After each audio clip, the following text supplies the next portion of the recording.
Okay, तो Hindi language is okay, Hindi सबके लिए ठीक है? Okay, English, right. Rishita, for the Andhra Pradesh student, if it is required, I will repeat in English. Okay, Rishita, and then currently I will explain in Hindi. Okay, because if I'm going to explain in English, the other part of other students will not understand. ठीक है? Okay, so I will again means recall this thing, revise this thing for the student of the Andhra Pradesh, right? Okay. One more thing, आपको कुछ भी doubt है तो आप okay last में थोड़ा बोलिएगा, मेरी लिंक ब्रेक ना हो, इसलिए मैं पहले पूरा बता देता हूँ आपको. ठीक है, स्टार्टिंग टू एंड. अगर आपको कोई भी डाउट हो तो लास्ट में आप मुझे पूछ सकते हो. Okay, so I think now we should start. Okay, ठीक है, मैं स्क्रीन शेयर कर रहा हूँ अपनी.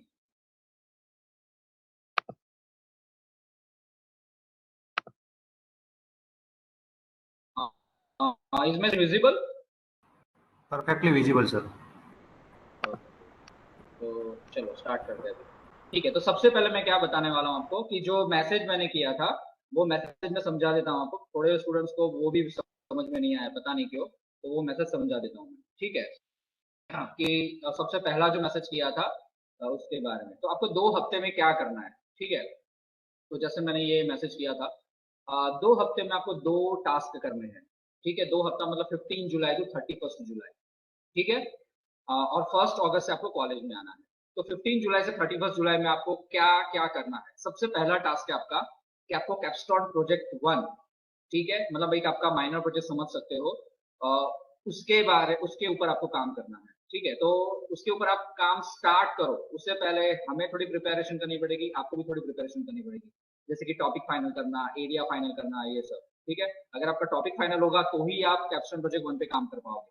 तो अभी की जो मतलब मैं बोल रहा हूँ कि प्री प्रिपरेशन है, प्री प्लानिंग जो चल रही है बिफोर 15 जुलाई, तो ये इसी के लिए चल रही है ताकि आप कैप्स्टोन प्रोजेक्ट 1 के लिए 15 जुलाई से रेडी हो जाओ. ठीक है, तो ये सब प्लानिंग इसी के लिए चल रही है, गूगल फॉर्म भी इसी के लिए शेयर किया गया, राइट. तो आपको सबसे पहला टास्क करना है 15 जुलाई से 31 जुलाई तक कि कैप्स्टोन प्रोजेक्ट 1 के ऊपर काम करना है. अब कैप्स्टोन प्रोजेक्ट 1 में क्या करना है वो मैं आपको पूरा बाद में समझाऊंगा, बट वो करना है. एक पहला टास्क ये है. ठीक है, मतलब एक प्रोजेक्ट सिलेक्ट करके, एरिया सिलेक्ट करके उसके ऊपर आगे आपको काम करना है 2 हफ्ते में. और मैं ये भी बता देता हूँ कि ये 2 हफ्ते में ही क्यों ज्यादा करना है, क्योंकि 1 अगस्त से आपके रेगुलर सब्जेक्ट स्टार्ट हो जाएंगे. ठीक है, तो बाद में आप लोग मतलब ज्यादा कैप्स्टोन प्रोजेक्ट 1 पे ध्यान नहीं दे पाओगे, क्योंकि ऐसा हमारा एक्सपीरियंस है फैकल्टीज का कि जब रेगुलर सब्जेक्ट स्टार्ट हो जाते हैं तो स्टूडेंट अपने जो प्रोजेक्ट है, माइनर प्रोजेक्ट पे ज्यादा ध्यान नहीं दे पाते. तो इसलिए मेरी आपसे रिक्वेस्ट है कि आप ये जो 2 हफ्ते मिल रहे हैं आपको, उसका मैक्सिमम बेनिफिट लें. ठीक है, और मैक्सिमम पोर्शन जो है आपका कैप्स्टोन प्रोजेक्ट 1 का कंप्लीट करें. क्या कंप्लीट करना है वो मैं बताऊंगा. ठीक है, तो दूसरी एक बात ध्यान में रख लो कि आपका जो सेमेस्टर है वो 15 जुलाई से ही स्टार्ट हो रहा है. आपका एकेडमिक कैलेंडर के हिसाब से आपका सेमेस्टर 5th जो है वो 15 जुलाई से स्टार्ट हो रहा है. ठीक है, आप कॉलेज 1 अगस्त से आ रहे हो वो अलग बात है. ठीक है, तो आपके मन में ये नहीं रहना चाहिए कि 1 अगस्त में 15 जुलाई क्या है. सेमेस्टर 5th जो है starting date is 15 July. Okay, तो स्टार्टिंग में आप क्या कर रहे हो, स्टार्टिंग में आप कर रहे हो कैप्स्टोन प्रोजेक्ट 1 और दूसरे टास्क. ठीक है, तो 2 हफ्ते में आप क्या कर रहे हो, पहला तो कैप्स्टोन प्रोजेक्ट 1 करने वाले हो, दूसरा आप क्या करोगे, दूसरा task. Now I am talking about the second task. ठीक है, तो दूसरे टास्क में आपके पास 2-3 ऑप्शन है. सबसे पहला ऑप्शन है कि आप एक इंडस्ट्री सिलेक्ट कर सकते हैं और उसमें 2 हफ्ते की इंडस्ट्रियल इंटर्नशिप कर सकते हैं. मतलब ये टेक्निकल इंटर्नशिप की मैं बात कर रहा हूँ. आपके कांटेक्ट में कोई भी मतलब इंडस्ट्री हो, आप उसका कांटेक्ट कीजिए. अभी से कांटेक्ट करना स्टार्ट कर दीजिए, क्योंकि 15 जुलाई टू 31 जुलाई तक आपको ये करना है. ठीक है, अभी से आप इंटर्नशिप स्टार्ट भी कर दोगे तो भी मुझे कोई इश्यू नहीं है, बट 15 जुलाई से 31 जुलाई तक तो करना ही है. ओके, तो ये एक इंपॉर्टेंट चीज है, राइट. अभी आप ऐसा ट्राई करो कि मतलब जस्ट अ सेकंड.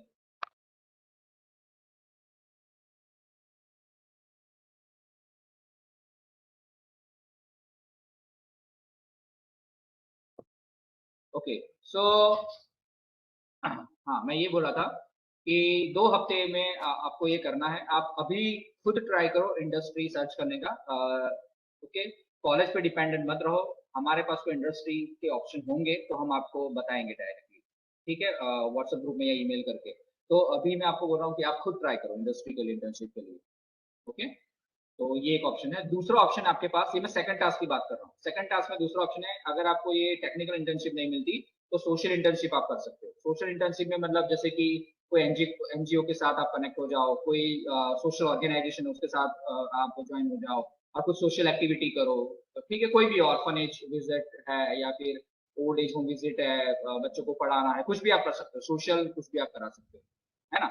तो ये ऑप्शन में अगर इंडस्ट्रियल इंटर्नशिप नहीं कर सकते हो तो ये भी कर सकते हो, सोशल इंटर्नशिप। अगर ये दोनों भी आपके लिए पॉसिबल नहीं है, खास करके वो स्टूडेंट्स जो हॉस्टल में रह रहे हैं ऑलरेडी, या फिर हॉस्टल में मतलब घर पे नहीं गए या फिर आएंगे तो सीधा हॉस्टल में आएंगे अभी 15 जुलाई से ही शायद, जिनके लिए ऑप्शंस बहुत कम है, तो वो स्टूडेंट तीसरा ऑप्शन चूज कर सकते हैं कि मूक कोर्स। आपको कोई भी एक मूक कोर्स करना है, वो कौन सा करना है लिस्ट देंगे, ठीक है। वो मूक कोर्स मिनिमम 3 वीक का होना चाहिए, 3 हफ्ते का होना चाहिए, ठीक है। और 3 हफ्ते का होना चाहिए और आपको मतलब 15 जुलाई से 31 जुलाई तक का टाइम मिल रहा है, तो आप ट्राई करो कि 2 हफ्ते में एक वो कंप्लीट हो जाए, ठीक है। भले ही मूक कोर्सेज 3 वीक के होते हैं, आप उसको 2 हफ्ते में कंप्लीट कर सकते हो अगर आप रिगरसली उसके ऊपर काम करो, ठीक है। तो वो हम लिस्ट आपको देंगे और उसका सर्टिफिकेट आपको लेना है, मतलब कंप्लीट करना है कोर्स, कोर्स कंप्लीट मतलब उसका सर्टिफिकेट आपके पास होना चाहिए, ठीक है। तो सबसे पहला आप टास्क करोगे कैप्स्टोन प्रोजेक्ट 1, जो मैं आपको आगे समझाने वाला हूँ। दूसरा टास्क है या तो इंडस्ट्री इंटर्नशिप, या तो सोशल इंटर्नशिप, या तो at least 1 MOOC course of 3 week. Okay, social internship या फिर इंडस्ट्री इंटर्नशिप वो होगी 2 वीक की। ओके, आई थिंक ये क्लियर है। अब प्रूफ क्या है कि आपने ये काम किया, तो इंडस्ट्री इंटर्नशिप या सोशल इंटर्नशिप करो तो भी आपके पास सर्टिफिकेट होना चाहिए कि आपने ये काम किया, ठीक है। मूव कोर्स करते हो तो आपको कंप्लीशन सर्टिफिकेट मिलेगा, ठीक है। तो ये वो भी एक प्रूफ होगा कि आपने किया है, ठीक है। दूसरी बात, आपको एक रिपोर्ट बनाना है 3 से 4 पेज का। अगर आप इंटर्नशिप करते हो, मतलब इंडस्ट्री इंटर्नशिप या फिर सोशल इंटर्नशिप करते हो, तो आपको 4 पेज का रिपोर्ट बनाना है, जो ऑलरेडी यहाँ पे मेरे आपके सामने स्क्रीन है उस पर लिखा है, ठीक है। तो वो रिपोर्ट जो है यहाँ पे प्रोड्यूस 4 पेज रिपोर्ट में हाईलाइट कर रहा हूँ। ओके, उसमें क्या लिखना, रिपोर्ट का जो फॉर्मेट है मैं आपको बता दूंगा वैसे तो, पर रिपोर्ट भी एक प्रूफ है कि आपने ये काम किया है। तो ये रिपोर्ट आपको कब सबमिट करना है, 1st वीक ऑफ अगस्त। मैं डेडलाइन आपको दे दूंगा, 1st week of August report submit करना है। किसको करना है, जो इंडस्ट्री इंटर्नशिप या फिर सोशल इंटर्नशिप कर रहा है वो कोर्स वाले को वो जरूर नहीं है, ठीक है। ओके, तो आई थिंक अभी ये क्लियर है आपको। ओके, और एक बात मैं बता दूं आपको, 15 जुलाई टू 31 जुलाई में बाकी सब्जेक्ट नहीं है, तो आप कैप्स्टोन प्रोजेक्ट 1 और इंडस्ट्री इंटर्नशिप या तो सोशल इंटर्नशिप या तो मूक कोर्स पे पूरा फोकस कीजिए। ये आपको फ्री टाइम नहीं दिया गया है, ठीक है। आपको 9 to 4 काम करना ही है। आपको एक daily work report sheet share की जाएगी, उसमें आपको भरना है कि आपने क्या काम किया है। तो आपको काम करना ही है, मतलब आप जैसे कॉलेज में 9 to 4 काम करते हो, वैसा ही आपको 15 जुलाई टू 31 जुलाई तक काम करना है, 2 हफ्ते। I hope you are getting, मतलब ये 2 हफ्ते में हम आपको सब्जेक्ट नहीं पढ़ा रहे हैं, पर आपको ऑप्शन दे रहे हैं, आप मूक कोर्स करो या फिर इंडस्ट्री इंटर्नशिप करो या फिर सोशल इंटर्नशिप करो। और दूसरा टास्क है कैप्स्टोन प्रोजेक्ट 1 तो कंपलसरी करना ही है सब, ठीक है। तो 2 हफ्ते में आपको ये काम करना है। कोई डाउट है अब तक ये मेल के बारे में, मतलब ये जो मैसेज के उसके बारे में कोई डाउट?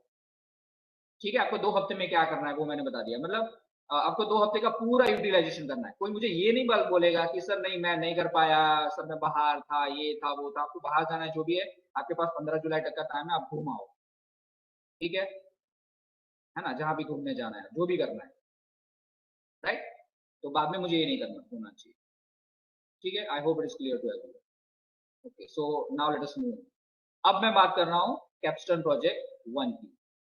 ओके, जिसको भी कोई डाउट है, जो लेट ज्वाइन हुआ था, जो बोल रहा है कि सर रिपीट करो ये करो, मैं ये रिकॉर्डिंग आपको शेयर कर दूंगा, ठीक है। क्योंकि मैं रिपीट करूंगा तो मेरे 2 घंटे ऐसे ही चले जाएंगे, बाकी सब 300 लोग यहाँ पे वेट कर रहे हैं, उनके लिए रिपीट नहीं कर सकता मैं, ठीक है। आपके जो क्वेश्चन है अलग, वो मैं लास्ट में एक बार देख लूंगा, ठीक है। So we will call it your questions, है ना। ओवरऑल ऑल द क्वेश्चंस मैं देख लूंगा और उसके हिसाब से मैं आंसर दे दूंगा, ठीक है। तो ये 2 हफ्ते आपको काम करना है, मतलब सेमेस्टर आपका 15 जुलाई से स्टार्ट हो गया है। बस आप फर्क ये है कि आप कॉलेज नहीं आ रहे हो, घर पे बैठ के काम कर रहे हो, that is the thing. Okay, और क्या काम करें उसका प्रूफ 1 अगस्त के बाद जमा कराना है। प्लस आपको डेली वर्क रिपोर्ट भी भरना है, ठीक है, जो मैं शीट आपको भेजूंगा कि आप रोज क्या काम करते हो। ओके, ठीक है, सो ये क्लियर है अब।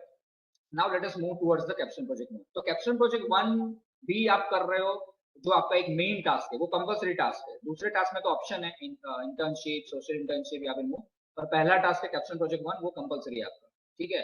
तो उसमें आपको क्या करना है वो मैं बता दूंगा। सबसे पहले तो ये ध्यान में रखना कि 2 वीक है आपके पास अभी, तो इसका मैक्सिमम टास्क कैप्स्टोन प्रोजेक्ट 1 का आप कंप्लीट कर दो, ताकि बाद में आपको इश्यू ना हो। ठीक है, मैक्सिमम मतलब मैं ऐसा सजेस्ट करूंगा कि 70% टास्क अगर आप कैप्स्टोन प्रोजेक्ट 1 का ये 2 हफ्ते में खत्म कर सकते हो, तो इट्स बेस्ट फॉर यू, क्योंकि आगे आपको टाइम नहीं मिलेगा। ठीक है, तो let us move towards the capstone project 1। ठीक है, आई होप किसी को ये मेल के बारे में डाउट नहीं। कैप्स्टोन प्रोजेक्ट 1 का मैं स्टार्टिंग करूं उससे पहले मैं कैप्स्टोन प्रोजेक्ट 1 की मार्किंग स्कीम और बाकी सब्जेक्ट की भी एक ओवरऑल मार्किंग स्कीम आपको बता देना चाहता हूँ। ठीक है, तो यहाँ पे है मेरे पास, आपकी स्क्रीन के सामने दिख रही है। Is this visible marking scheme?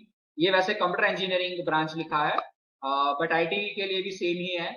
AI की भी मैं अभी ओपन करके दिखा देता हूँ आपको। ठीक है, आईटी के लिए भी सेम है, एआई की मैं भी ओपन करके दिखा दूंगा, सो डोंट वरी। अभी मैं पहले कंप्यूटर की बता देता हूँ, just 2 minute. Screen visible I think, right? Okay, यहाँ पे ये चीज देखिए, बीटेक सी आपके टोटल 7 कोर्सेज है, 7 सब्जेक्ट्स है, उसमें से 2 इलेक्टिव है कंप्यूटर और आईटी के लिए। ठीक है, अब 7 कोर्सेज है, उसमें से 2 इलेक्टिव है, रेगुलर कोर्सेज है 5। तो आपके कौन से टोटल 7 कोर्सेज है, इसका लिस्ट ये रहा, और उसकी मार्किंग स्कीम भी पूरी यहाँ पे है। आपको वैसे जब लेक्चर्स चालू होंगे 1 अगस्त के बाद, तो फैकल्टी आपको हर एक सब्जेक्ट के लिए बता देंगे, पर फिर भी आपको सभी सब्जेक्ट का देखना है तो यहाँ पे देख सकते हो। For example first subject is computer architecture organization, CEO. उसका टोटल क्रेडिट है 4, 3 lectures per week plus 1 practical per week, तो टोटल 3 + 1 4 क्रेडिट, और नंबर ऑफ आवर्स 5 आवर्स, क्योंकि लैब 2 घंटे की होती है, तो 3 लेक्चर्स प्लस 2 आवर ऑफ, मतलब 3 घंटे, 3 लेक्चर के 3 आवर्स प्लस प्रैक्टिकल के 2 आवर, तो 5 आवर। ठीक है, सॉरी, इसका इंटरनल आउट ऑफ 40 है, एक्सटर्नल आउट ऑफ 60 है। ये थियरी की बात है, 60 + 40 जो मैं हर बार बताता हूँ आपको, 40 + 60 that is 100 mark of theory, and practical internal 30 and external 20, total 150 marks. ठीक है, पर आपको जो ग्रेड मिलते हैं वो अलग अलग मिलते हैं, थियरी के अलग आते हैं, प्रैक्टिकल के अलग आते हैं। ठीक है, सेम है आपको सॉफ्टवेयर इंजीनियरिंग। सॉफ्टवेयर इंजीनियरिंग पे थोड़ा फोकस करना, क्योंकि आप कैप्स्टोन प्रोजेक्ट 1 का जो काम करोगे, सॉफ्टवेयर इंजीनियरिंग डायरेक्टली उससे कनेक्टेड है। अभी मैं कैप्स्टोन प्रोजेक्ट 1 की बात करूंगा तो सॉफ्टवेयर इंजीनियरिंग बहुत आने वाला है उसमें। ठीक है, तो उसका भी सेम 4 क्रेडिट है, 40 + 60 थियरी और 30 + 20 प्रैक्टिकल, और टोटल 130। तीसरा कंपलसरी सब्जेक्ट है कंप्यूटर नेटवर्क, ये सीई की बात कर रहा हूँ, कंप्यूटर इंजीनियरिंग की। आईटी के लिए भी सेम स्कीम है ना, आईटी के लिए भी सेम ही है। वो 5 क्रेडिट का है, क्यों? क्योंकि उसके 4 लेक्चर एक वीक में आते हैं और एक लैब आती है, तो 5 क्रेडिट है, टोटल 6 आवर्स अ वीक, 40 + 60 की स्कीम है थियरी में, और 30 + 20 की प्रैक्टिकल में। ठीक है, कैप्स्टोन प्रोजेक्ट की लास्ट में बात करता हूँ। एक ये सब्जेक्ट है एप्टीट्यूड स्किल बिल्डिंग। ये किसके लिए है? आपको हम प्लेसमेंट के लिए, जॉब के लिए, रिक्रूटमेंट के लिए अभी से प्रिपेयर कर रहे हैं, तो आपको पता होगा शायद कि जब कंपनीज आती है तो टेक्निकल रिटर्न टेस्ट के साथ एप्टीट्यूड टेस्ट भी होता है। ठीक है, एप्टीट्यूड टेस्ट और टेक्निकल रिटर्न टेस्ट दोनों होते हैं, तो उसमें आपको स्ट्रांग बनाने के लिए हमने सब्जेक्ट रखा है एप्टीट्यूड स्किल बिल्डिंग 1, सेमेस्टर 5 में, सेमेस्टर 6 में एप्टीट्यूड स्किल बिल्डिंग 2। ठीक है, तो ये उसका क्रेडिट है, उसका क्रेडिट 1 है, क्योंकि एक लैब रहेगी एक वीक में, और 2 घंटे, मतलब 2 आवर्स अ वीक। ठीक है, वो 50 मार्क्स का होगा, क्योंकि उसका प्रैक्टिकल पोर्शन ही है, राइट? उसका प्रैक्टिकल पोर्शन ही है, तो उसका 50 मार्क्स का रहेगा। ठीक है, इलेक्टिव सब्जेक्ट की भी बात कर लेता हूँ, क्योंकि कैप्स्टोन प्रोजेक्ट की मैं लास्ट में बात करूंगा। इलेक्टिव सब्जेक्ट जो 2 है आपके पास, कंप्यूटर और आईटी ब्रांच में 2 इलेक्टिव सब्जेक्ट है। ठीक है, उसमें से पूल जो है, this is the pool of elective 1, और आप सबने सिलेक्ट कर भी लिए हैं। ठीक है, उसमें भी याद रखना प्रेफरेंसेस है कि preference 1, preference 2, preference 3 and preference 4, right? वो आपने दिए ही है मैट्रिक्स के फॉर्म में, गूगल फॉर्म में। इलेक्टिव 2 के पूल में ये सब सब्जेक्ट है, उसमें से आपने एक सिलेक्ट कर लिया, तो सभी का ये फाइनल हो चुका है। ठीक है, तो इलेक्टिव 1 में से एक और इलेक्टिव 2 में से एक ये फाइनल हो चुका है। आप ग्रेडिंग सिस्टम देख सकते हो, यहाँ पे आपको इस हिसाब से ग्रेड मिलते हैं। ठीक है, राइट। नाउ बात करते हैं, मतलब अभी हमने बात कर ली पांचों, मतलब 4 कंपलसरी सब्जेक्ट की और एक इलेक्टिव और 2 इलेक्टिव सब्जेक्ट की। अब मैं बात कर रहा हूँ कैप्स्टोन प्रोजेक्ट 1 की। कैप्स्टोन प्रोजेक्ट 1 सिर्फ प्रैक्टिकल है, ठीक है, क्योंकि उसमें थियरी कुछ पढ़ानी है नहीं। तो उसकी वीक में एक लैब आएगी, वो जो 2 घंटे की होती है, जनरली 2 आवर्स। ठीक है, तो उसका प्रैक्टिकल पोर्शन है, तो उसका सिर्फ रहेगा 30 + 20 50 मार्क्स। ओके, उसमें कोई थियरी पोर्शन नहीं है, उसका एक क्रेडिट है, क्योंकि एक लैब आएगी वीक में जो 100 मिनट्स मतलब 2 घंटे की रहेगी, और 30 + 20 मतलब 50 मार्क्स। अब ये 30 + 20 कैसे होंगे? फॉर एग्जाम्पल इलेक्टिव सब्जेक्ट की बात करते हैं। ठीक है, इलेक्टिव सब्जेक्ट का मैं बता देता हूँ मार्किंग स्कीम कि इलेक्टिव 1 आप कोई भी सब्जेक्ट चूज करो, उसकी क्रेडिट 4 रहेगी, मतलब 3 hours theory + 1 hour practical, sorry 1 practical in a week. Okay, elective subject 2 जो है वो 2 आवर थियरी + 2 प्रैक्टिकल्स, मतलब 2 lecture + 2 practical in a week, तो टोटल वो भी 4 हुआ। तो इलेक्टिव आप कोई भी लो, इलेक्टिव 1 के पूल में से जो भी लोगे उसकी 4 क्रेडिट है, इलेक्टिव 2 के पूल में से लोगे उसकी भी 4 क्रेडिट है, पर नंबर ऑफ आवर्स थोड़े चेंज होते हैं, इसमें 5 है आवर्स, इसमें 6 है। ठीक है, मार्किंग स्कीम रेगुलर सब्जेक्ट जैसी है, 40 + 60 for theory for elective 1 as well as elective 2। ठीक है, प्रैक्टिकल स्कीम 30 + 20 जो जनरली होती है for elective 1 as well as elective 2। तो इलेक्टिव सब्जेक्ट्स भी उनकी मार्किंग स्कीम ऐसी है जैसे कि रेगुलर सब्जेक्ट हो, मतलब सीएओ है, सॉफ्टवेयर इंजीनियरिंग है, कंप्यूटर नेटवर्क है, एप्टीट्यूड, ये 3 जैसी उसकी मार्किंग स्कीम है। ठीक है, 40 + 60 for theory and 30 + 20 for practical. Okay, aptitude skill building से प्रैक्टिकल सब्जेक्ट है, तो उसका 30 + 20 है। अब कैप्स्टोन प्रोजेक्ट की बात कर लेते हैं। यहाँ पे एक लैब वीक में आएगी जनरली। ठीक है, 30 + 20 प्रैक्टिकल कोर्स। ओके, अब अभी क्या होगा कि आपके जो 15 जुलाई to 31 जुलाई है, तो उसमें सिर्फ कैप्स्टोन प्रोजेक्ट है। आपको एज अ सब्जेक्ट की बात करें, बाकी कोई भी सब्जेक्ट अभी आप पढ़ नहीं रहे। ठीक है, अब बाकी जो पढ़ रहे हो इंटर्नशिप, वो तो अलग चीज है, या फिर इंडस्ट्रियल इंटर्नशिप, सोशल इंटर्नशिप, या तो फिर मूक कोर्सेज, वो अलग चीज है। सब्जेक्ट जो है साथ, उसमें से अभी आप एक ही सब्जेक्ट पढ़ रहे हो, कैप्स्टोन प्रोजेक्ट 1, 2 वीक के लिए, है ना, 15 जुलाई to 31 जुलाई। तो उसके ऊपर आपको ज्यादा फोकस करना है। इंपॉर्टेंट चीज ये है कि आप जो भी प्रोजेक्ट एरिया दे रहे हो, ठीक है, आप जो भी प्रोजेक्ट एरिया दे रहे हो उसके हिसाब से आपको हम ट्राई करेंगे, बेस्ट ट्राई कि उसके हिसाब से आपको गाइड मिले। ओके, मतलब मेंटर मिले, और आपके जो मेंटर होंगे वहीं आपकी लैब कंडक्ट करेंगे, आपका सेशन कंडक्ट करेंगे, और आपका जो प्रोग्रेस है रिपोर्ट वो चेक करेंगे। ठीक है, तो वो ऐसा समझ लो कि 1 अगस्त से वो हफ्ते में एक बार ही होगा, 2 घंटे का, पर 15 जुलाई से 31 जुलाई तक वो रिगरसली रोज होगा, है ना। ओके, अब ये 30 + 20 का जो पोर्शन है कैप्स्टोन प्रोजेक्ट का, तो 30 मार्क्स में क्या आएगा? 30 मार्क्स में यहाँ पे जनरली मतलब आपको कुछ फाइल सबमिट नहीं करानी है, क्योंकि प्रैक्टिकल आप परफॉर्म नहीं कर रहे हो, है ना। कुछ मतलब वाइवा टाइम नहीं, मतलब हम कंटिन्यूस असेसमेंट में आपका कैसे करेंगे, ये एक क्वेश्चन है। तो कैप्स्टोन प्रोजेक्ट में आपका जो भी प्रोग्रेस है वो आपको दिखाना है पावर पॉइंट प्रेजेंटेशन, ठीक है, और बाकी सपोर्टिंग डॉक्यूमेंट्स के तौर पे, मतलब वो कौन से सपोर्टिंग डॉक्यूमेंट्स होंगे मैं बताऊंगा। तो पावर पॉइंट प्रेजेंटेशन खास करके, और बाकी जो भी चीजें रिक्वायर्ड है उसके तौर पे आप बताओगे आपका प्रोग्रेस। किसको बताओगे? आपके जो मेंटर है, गाइड है, वो आपके आउट ऑफ 30 इंटरनल मार्क्स रखेंगे। दूसरी बात, आउट ऑफ 30 में क्या क्या आता है? आपके 2 रिव्यू होंगे। इंटरनल एग्जाम जो होती है 2 होती है, ठीक है, हर एक सेमेस्टर में। तो एग्जाम्स के आगे पीछे आपके रिव्यू रखे जाएंगे, और वो रिव्यू के मार्क्स हैं, ठीक है, वो भी आउट ऑफ 30 में कंसिडर होंगे। फिर आपकी अटेंडेंस भी कंसिडर होगी कैप्स्टोन प्रोजेक्ट में, कि आप जो फैकल्टी लैब आपको, मतलब आपके जो गाइड है वो जब भी आपको बुलाते हैं तब आप प्रेजेंट रह रहे हो कि नहीं रह रहे हो। ठीक है, सो आउट ऑफ 30 मतलब कंटिन्यूस इवैल्यूएशन जिसको हम बोलते हैं, उसमें आपका आएगा, मैं कैप्स्टोन प्रोजेक्ट की बात कर रहा हूँ, अटेंडेंस आएगी, 2 जो रिव्यू होते हैं वो आएंगे, प्लस 15 जुलाई से 31 जुलाई तक आपने क्या किया वो आएगा। ठीक है, आपने मतलब आप कितना रेगुलरली काम कर रहे हो, एक्चुअली आपके पावर पॉइंट प्रेजेंटेशन से भी वो पता चलेगा। तो वो सब आपका रेगुलर चेक किया जाएगा। आउट ऑफ 30 मार्क्स उसके हैं। I hope you are clear. मतलब आप रेगुलरली क्या कर रहे हो, परफॉर्मेंस कैसा है आपका, आप मतलब जो हमने टास्क दिया है मेंटर ने, गाइड ने, वो आप कर रहे हो कि नहीं। ठीक है। 20 मार्क्स जो है तो वो एक फाइनल, जैसे बाकी सब्जेक्ट की प्रैक्टिकल एग्जाम होती है, वाइवा होता है, वैसा यहाँ पे आपको कुछ इम्प्लीमेंटेशन तो नहीं करना है, बट आपको आपका वाइवा होगा, आपको प्रेजेंट करना है कैप्स्टोन प्रोजेक्ट 1 में कि आपने क्या किया है। ठीक है, आपको प्रेजेंट करना है कि आपने क्या किया है, आपको शोकेस करना है, right, your progress, your work done in capstone project 1, that is your practical exam and it consist of 20 marks. ठीक है, तो टोटल 50 मार्क्स का सब्जेक्ट है।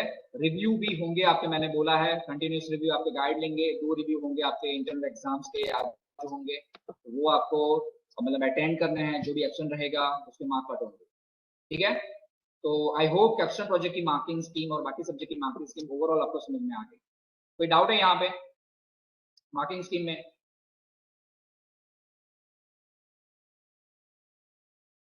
रिव्यू में क्या होगा, रिव्यू में वही होता है यार, तुम ऐसे क्वेश्चन क्यों पूछते, मुझे समझ में नहीं आता। रिव्यू में तुम्हारा प्रेजेंटेशन होगा, ठीक है, कि तुमने क्या किया है, ऑब्वियसली, है ना। हमेशा रिव्यू मतलब तुम्हारी प्रोग्रेस क्या है वो चेक की जाती है।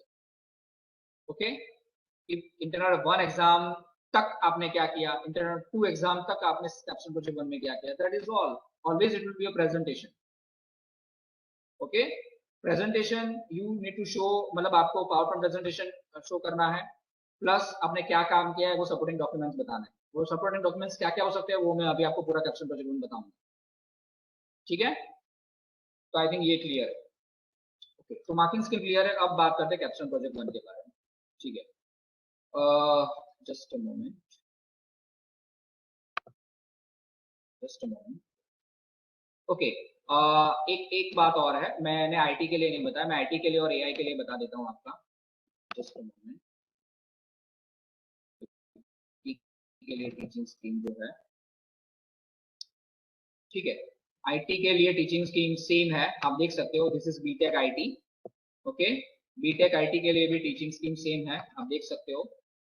ओके, तो आपको यहाँ पे कुछ अलग से आईटी वालों को ध्यान देने की जरूरत नहीं है, जो मैंने समझाया वो उनके लिए है, जो अभी कंप्यूटर के लिए समझाया वो, राइट। तो कंप्यूटर और आईटी का कंप्लीट हो गया। आईटी की स्कीम सेम है कंप्यूटर जैसी। एआई का बता देता हूँ मैं। जस्ट ठीक है, एआई में क्या है, 5th सेम में थोड़ा अलग है आपको। आपके 6 कंपलसरी सब्जेक्ट है। कैप्स्टोन प्रोजेक्ट 1 तो है ही, कैप्स्टोन प्रोजेक्ट 1 जहां भी रहेगा स्कीम मैंने जो बताई वही रहेगी। कैप्स्टोन प्रोजेक्ट 1 जहां भी रहेगा स्कीम मैंने जैसी बताई वही रहेगी, रिमेंबर दैट। ठीक है, आपको सिर्फ एक ही इलेक्टिव सब्जेक्ट है, तो वो पूल ये रहा आपका पूरा। Elective subject 1 for AI is this one. ठीक है, एआई वालों को आई थिंक समझ में आ गया होगा। आपको एक ही इलेक्टिव सब्जेक्ट है, आपके 6 कंपलसरी सब्जेक्ट है, आपका एक जो अलग सब्जेक्ट है वो आई थिंक यहाँ पे कोई 2 सब्जेक्ट अलग है। आप मतलब चेक कर लेना, स्कीम आपके सामने है यहाँ पे, अभी मैं ज्यादा उसमें इलाबोरेट नहीं करूंगा, बट आप स्कीम चेक कर सकते हो। रेगुलर जो सब्जेक्ट की स्कीम होती है वही स्कीम है आपकी भी। कैप्स्टोन प्रोजेक्ट 1 की भी सेम स्कीम है, अभी मैं फोकस कर रहा हूँ कैप्स्टोन प्रोजेक्ट 1 में। ठीक है, इलेक्टिव एक ही आपके लिए, जो पूरा ये रहा। It is clear for C AI students? C AI students, it is clear और नॉट? ठीक है, ओके। तो अगर सीएआई में कोई डाउट है तो मैं बाद में एड्रेस कर दूंगा। ठीक है, तो अभी हमने स्कीम देख ली मेन सी, आईटी और एआई की। ओके, अभी हम बात करेंगे कैप्स्टोन प्रोजेक्ट 1 की। ठीक है, so just a moment, wait for a second.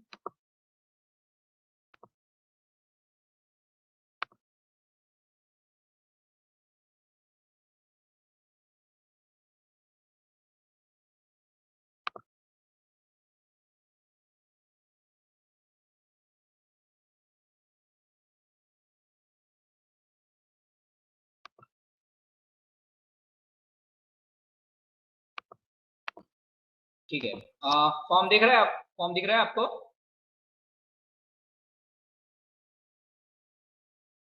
Okay, तो चलो फॉर्म के बारे में बात करते हैं। आपको सबसे पहले ईमेल एड्रेस डालना है, एनरोलमेंट नंबर डालना है। एनरोलमेंट नंबर मैं फिर से बोल रहा हूँ, अच्छे से डालना, पता नहीं इतनी बार बोलते हैं फिर भी बच्चे 10 डिजिट का एनरोलमेंट नंबर, 12 डिजिट का एनरोलमेंट नंबर डालते हैं। आपका एनरोलमेंट नंबर प्रॉपरली डालना। ठीक है, आपका नाम यहाँ पे एक्चुअली पूरे जो भी है हमारे 410 स्टूडेंट सबका नाम यहाँ पे लिस्ट में अवेलेबल है, तो आपको ये सिलेक्ट करना है। आपका नाम ये लिस्ट में कहीं ना कहीं होगा, कोई भी मिसिंग नहीं है। अगर आपका नाम ये लिस्ट में नहीं है so you inform me, right. मगर आपका नाम ये लिस्ट में होगा ही होगा, ठीक है। पूरा लिस्ट चेक करिए, आपका नाम होगा ही होगा। ब्रांच आपको सिलेक्ट करनी है। आईओटी स्टूडेंट्स को ये लास्ट वाला ऑप्शन सिलेक्ट करना है, आईओटी स्टूडेंट्स, बाकी सब अपने हिसाब से ब्रांच सिलेक्ट कर सकते हैं। आईओटी स्टूडेंट्स को ये ब्रांच सिलेक्ट करनी है, ठीक है। दूसरा है कि ये यहाँ पे एग्जैक्टली 3 स्टूडेंट्स होने चाहिए ग्रुप में, ठीक है। तो ऐसा हमने क्यों रखा है, मैं आपको इसका रीजन बता देता हूँ कि हर एक ग्रुप में 3 स्टूडेंट्स ही क्यों चाहिए एग्जैक्टली, ओके। क्योंकि ये जो है कैप्स्टोन प्रोजेक्ट, ये आपका एक माइनर प्रोजेक्ट है, ठीक है। उसमें अगर हमने कम रखे, मतलब जैसे कि 2 रखे या 1 रखे, तो आप प्रोजेक्ट तो ले लोगे बट आप, ऐसा पॉसिबल है कि आप काम नहीं कर पाओगे, ठीक है। एक स्टूडेंट जो काम करता है या फिर 2 काम करता है, उससे ज्यादा 3 काम करते हैं अगर काम, मतलब वर्क अच्छे से डिवाइड किया तो, ठीक है। इसलिए हमने 3 रखा है। तो आप बोलोगे सर 4 क्यों नहीं रखते, क्योंकि 4 करेंगे हम तो 4 में क्या इश्यू होगा कि आधे लोग काम करेंगे आधे लोग नहीं करेंगे। हमारा ऐसा गोल है यहाँ पे कि हर एक स्टूडेंट काम करना चाहिए। दूसरा ऐसा गोल है कि हर एक स्टूडेंट पे बर्डन भी ज्यादा नहीं आना चाहिए। सो 2 student in a group is less for us, 4 student in a group is high for us. तो हमारा एवरेज वैल्यू है 3, इसलिए हमने ये नंबर रखा है actually 3 students in a group. I hope you got the logic, ठीक है। तो आपका एक तो एंडोमेंट नंबर आ गया और नाम आ गया। आपके साथ जो भी प्रोजेक्ट पार्टनर है उसका आपको एंडोमेंट नंबर लिखना है, ठीक है। मतलब प्रोजेक्ट पार्टनर 1 का एंडोमेंट नंबर और प्रोजेक्ट पार्टनर 2 का एंडोमेंट नंबर, मतलब 3 आप हो गए एक ग्रुप में, ठीक है। एप्लीकेशन टाइप ये जो है आपको सिलेक्ट करना है, किस बेसिस पे ये आपको सिलेक्ट करना है मैं आपको अभी बताऊंगा, ठीक है। यहाँ से कोई भी एक सिलेक्ट करना है, अगर इनमें से कोई नहीं है तो आप स्पेसिफाई कर सकते हो कि मेरा ये एप्लीकेशन रहेगा। प्रोजेक्ट एरिया आपको सिलेक्ट करना है, ठीक है। उसमें से अगर आपको लगता है कि इसमें से नहीं है तो आप अदर में जाके लिख सकते हो, अदर। प्रोजेक्ट टेक्नोलॉजी, मतलब आप कौन सी टूल एंड टेक्नोलॉजी यूज करने वाले हो, कौन सी प्रोग्रामिंग लैंग्वेज यूज करने वाले हो या फिर कौन सा टूल यूज करने वाले हो। अगर इसमें से कोई भी मेंशन नहीं है तो आप अदर लिख सकते हो, ठीक है। यहाँ पे लास्ट में जो है आपको mobile application development, web application development या तो फिर डेस्कटॉप एप्लीकेशन डेवलपमेंट, ओके, उसके लिए किसकी किसकी जरूर है, मतलब कौन सा फैकल्टी, आपको कोई हेल्प चाहिए तो आप किसका कांटेक्ट कर सकते हो, शॉर्ट फॉर्म यहाँ पे लिखे हुए हैं। चौथा ऑप्शन है, एक ऑप्शन है मोबाइल एप्लीकेशन डेवलपमेंट, ये इसके हिसाब से है, ये वाले जो एप्लीकेशन टाइप है ना उसके हिसाब से हमने फैकल्टी के नाम दिए हैं, mobile application, web application, desktop application, और चौथा है आईओटी बेस्ड एप्लीकेशन, मतलब हार्डवेयर एंड सॉफ्टवेयर बोथ, ठीक है। तो यहाँ पे एक आएगा मोबाइल एप्लीकेशन है तो आप हितेन सदानी एंड हिमांशु सर का कांटेक्ट कर सकते हो। डेस्कटॉप एप्लीकेशन है तो रवि रावल सर, भविष्य madam and Manish Kumar sir. Web application है तो भाविन सर। और स्क्रिप्टिंग, मतलब अगर कोई स्क्रिप्टिंग लैंग्वेज है लाइक PHP, ठीक है, C# ऑल, तो भाविन सर का कांटेक्ट कर सकते हो। रचना मैडम का PHP के लिए भी आप कांटेक्ट कर सकते हो। मी एंड विनस sir are for Python, means अगर आप जेंगो या फ्लास्क के थ्रू आपको वेब डेवलपमेंट करना है तो आप ये कर सकते हो। IoT के लिए Satish Maurya sir, machine learning के लिए भूमिका राठौड़ मैडम, ठीक है। बाकी भी फैकल्टी है बहुत सारे, आप उनका भी कांटेक्ट कर सकते हो। आपको पता है कि ये फैकल्टी इसके लिए स्पेशलाइज्ड है तो अदरवाइज आप इनका कांटेक्ट कर सकते हो कोई स्पेसिफिक क्वेश्चन के लिए, ओके। तो ये ऐसा है फॉर्म, ठीक है। अब दूसरा एक क्वेश्चन यहाँ पे है, सबसे पहला क्वेश्चन कि आप 3 ही होने चाहिए ग्रुप में। दूसरा है कि अब फॉर एग्जाम्पल मैं आपको बताता हूँ कि मेरा एंडोमेंट नंबर 101 है, ठीक है, और मेरे फ्रेंड का एंडोमेंट नंबर 103 है, तो और मेरे दूसरे फ्रेंड का नंबर 104 है, तो हम तीनों को फॉर्म भरना है। हाँ, आप तीनों को फॉर्म भरना है, ठीक है। फॉर एग्जाम्पल मेरा एंडोमेंट नंबर है यहाँ पे 101, so I will write 101, okay. My friend's endowment number is 103, so I will write 103, okay. और थर्ड पार्टनर 104, तो ये मैंने पूरा फॉर्म भर दिया, ठीक है, मैंने फॉर्म भर दिया।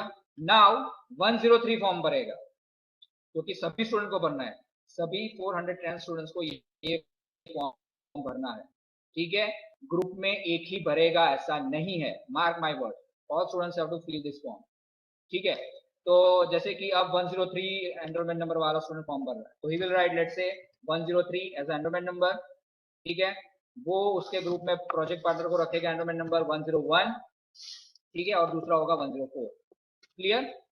तीसरा स्टूडेंट है 104, जैसे कि वो फॉर्म भर रहा है, ठीक है, तो वो यहाँ पे लिखेगा 104 जो कि उसका खुद का एनरोलमेंट नंबर है, ठीक है।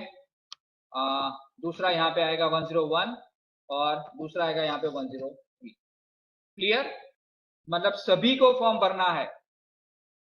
दूसरी बात, हाँ, आप ब्रांच डिफरेंट है, सी वाला एआई के साथ, आईटी के साथ, आईओटी के साथ ग्रुप बना सकता है, ठीक है, बट मैं एनकरेज करूंगा कि आप आपकी ही ब्रांच के साथ मतलब प्रोजेक्ट बनाओ, मतलब ग्रुप बनाओ तो अच्छा रहेगा। मैं आपको सजेस्ट करूंगा ब्रांच एक ही रखो, ऐसा ट्राई करो। अगर आप ऐसा करना चाहते हो इंटरडिसिप्लिनरी, मतलब सी वाले बच्चे थोड़े हैं, थोड़े एआई वाला है, थोड़े आईटी वाला है या फिर आईओटी वाला है, तो आप कर सकते हो, बट मैं आपको सजेस्ट करूंगा एक ही ब्रांच के हो तो ज्यादा बेटर है, ठीक है।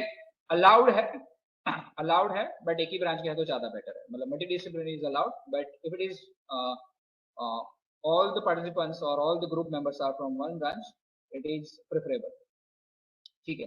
तो आई थिंक फॉर्म में कोई डाउट नहीं है। ये एरिया जो है टेक्नोलॉजी, वो मैं थोड़ा बताऊंगा आगे उसके बारे में, बट अभी फॉर्म कैसे भरना, क्या भरना, वो डाउट नहीं है। क्लियर? फॉर्म कैसे भरना है वो क्लियर हो गया? यस और no? I want your replies. Form कैसे भरना वो क्लियर हो गया आई थिंक। किसी को कोई डाउट फॉर्म कैसे भरना है वो? डेडलाइन में अभी बताता हूँ कि डेडलाइन क्या है, ठीक है, don't worry about the deadlines. Okay, right. हाँ, दूसरी एक बात यहाँ पे कि कंडीशन कि आप एक बार आपने टॉपिक सिलेक्ट कर लिया, टॉपिक मतलब एरिया, वो आप फिर चेंज नहीं कर सकते। क्यों चेंज नहीं कर सकते? क्योंकि आपके एरिया के हिसाब से हम आपको गाइड अलोकेट करने वाले हैं, ठीक है। आपके एरिया के हिसाब से हम आपको गाइड अलोकेट करने वाले हैं। तो मतलब मोस्ट प्रोबेबली, हाँ, ऐसा ही नहीं कि आपके एरिया जो है वही एरिया वाला गाइड आपको अलोकेट किया जाएगा। हम ट्राई करेंगे, बेस्ट ट्राई करेंगे, बट आपको सबसे पहले आपका एरिया फाइंड आउट करना है, उसके हिसाब से आपको हाँ, मतलब गाइड अलोकेट होंगे, ठीक है। तो just a second.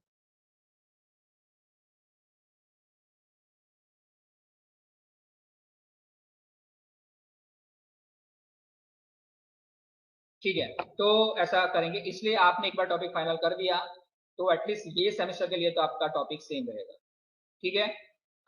Topic topic का यहाँ पे नाम नहीं है, टॉपिक आप एक बार फाइनल कर लो वो फिक्स रहेगा। एरिया भी आपने जो फाइंड आउट कर लिया यहाँ पे वो भी फिक्स रहेगा, इसलिए एरिया आप ध्यान से चूज करना, सिलेक्ट करना। मैं आपको सफिशिएंट टाइम दूंगा, डोंट वरी, ठीक है। मैं आपको टाइम दे रहा हूँ सैटरडे तक का, सैटरडे तक आप ये सबमिट कर सकते हो। भले ही मैंने मैसेज में लिखा हो कि till today you have to submit, but आपको सबमिट करना है सैटरडे तक, क्योंकि आपको मैं सोचने का टाइम दे रहा हूँ, ठीक है। तो सैटरडे इज 9 जुलाई, ठीक है।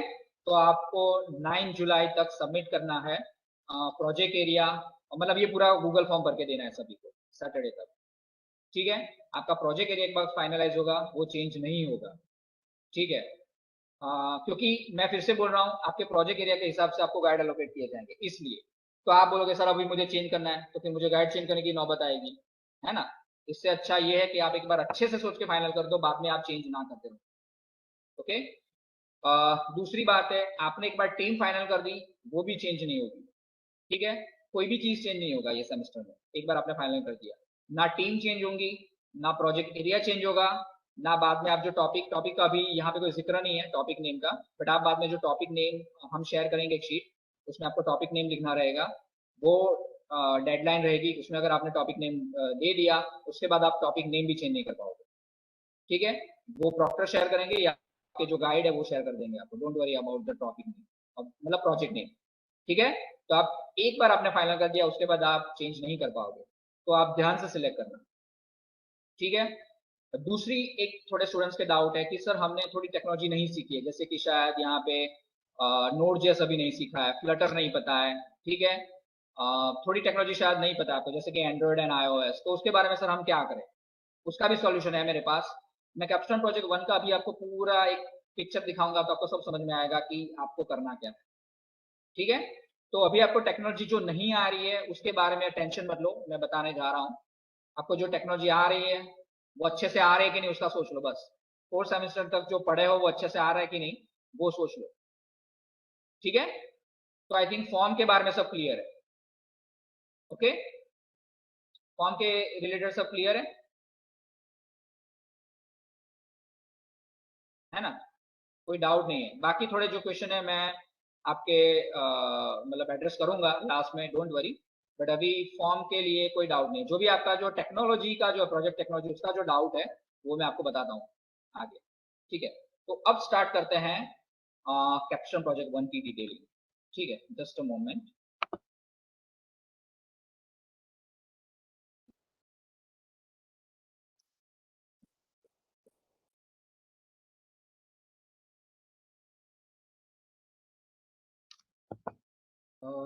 ठीक है, तो आई थिंक राइट,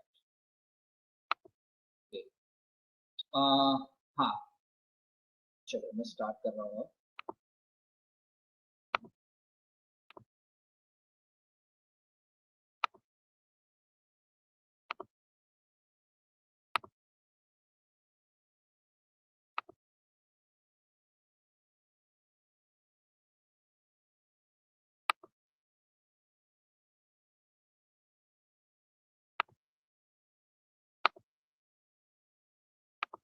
ठीक है, एक्सेल फाइल विजिबल है?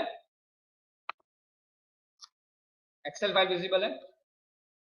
Okay, so let us now discuss about the CP1 thoroughly. Okay, तो सबसे पहले क्या है CP1 का एक ओवरऑल आइडिया मैं दे देता हूँ। आपको फाइंड आउट करना है ओके, और एक चीज, CP1 मतलब कैप्स्टोन प्रोजेक्ट 1 और कैप्स्टोन प्रोजेक्ट 2, ठीक है, वो दोनों कनेक्टेड चीज है।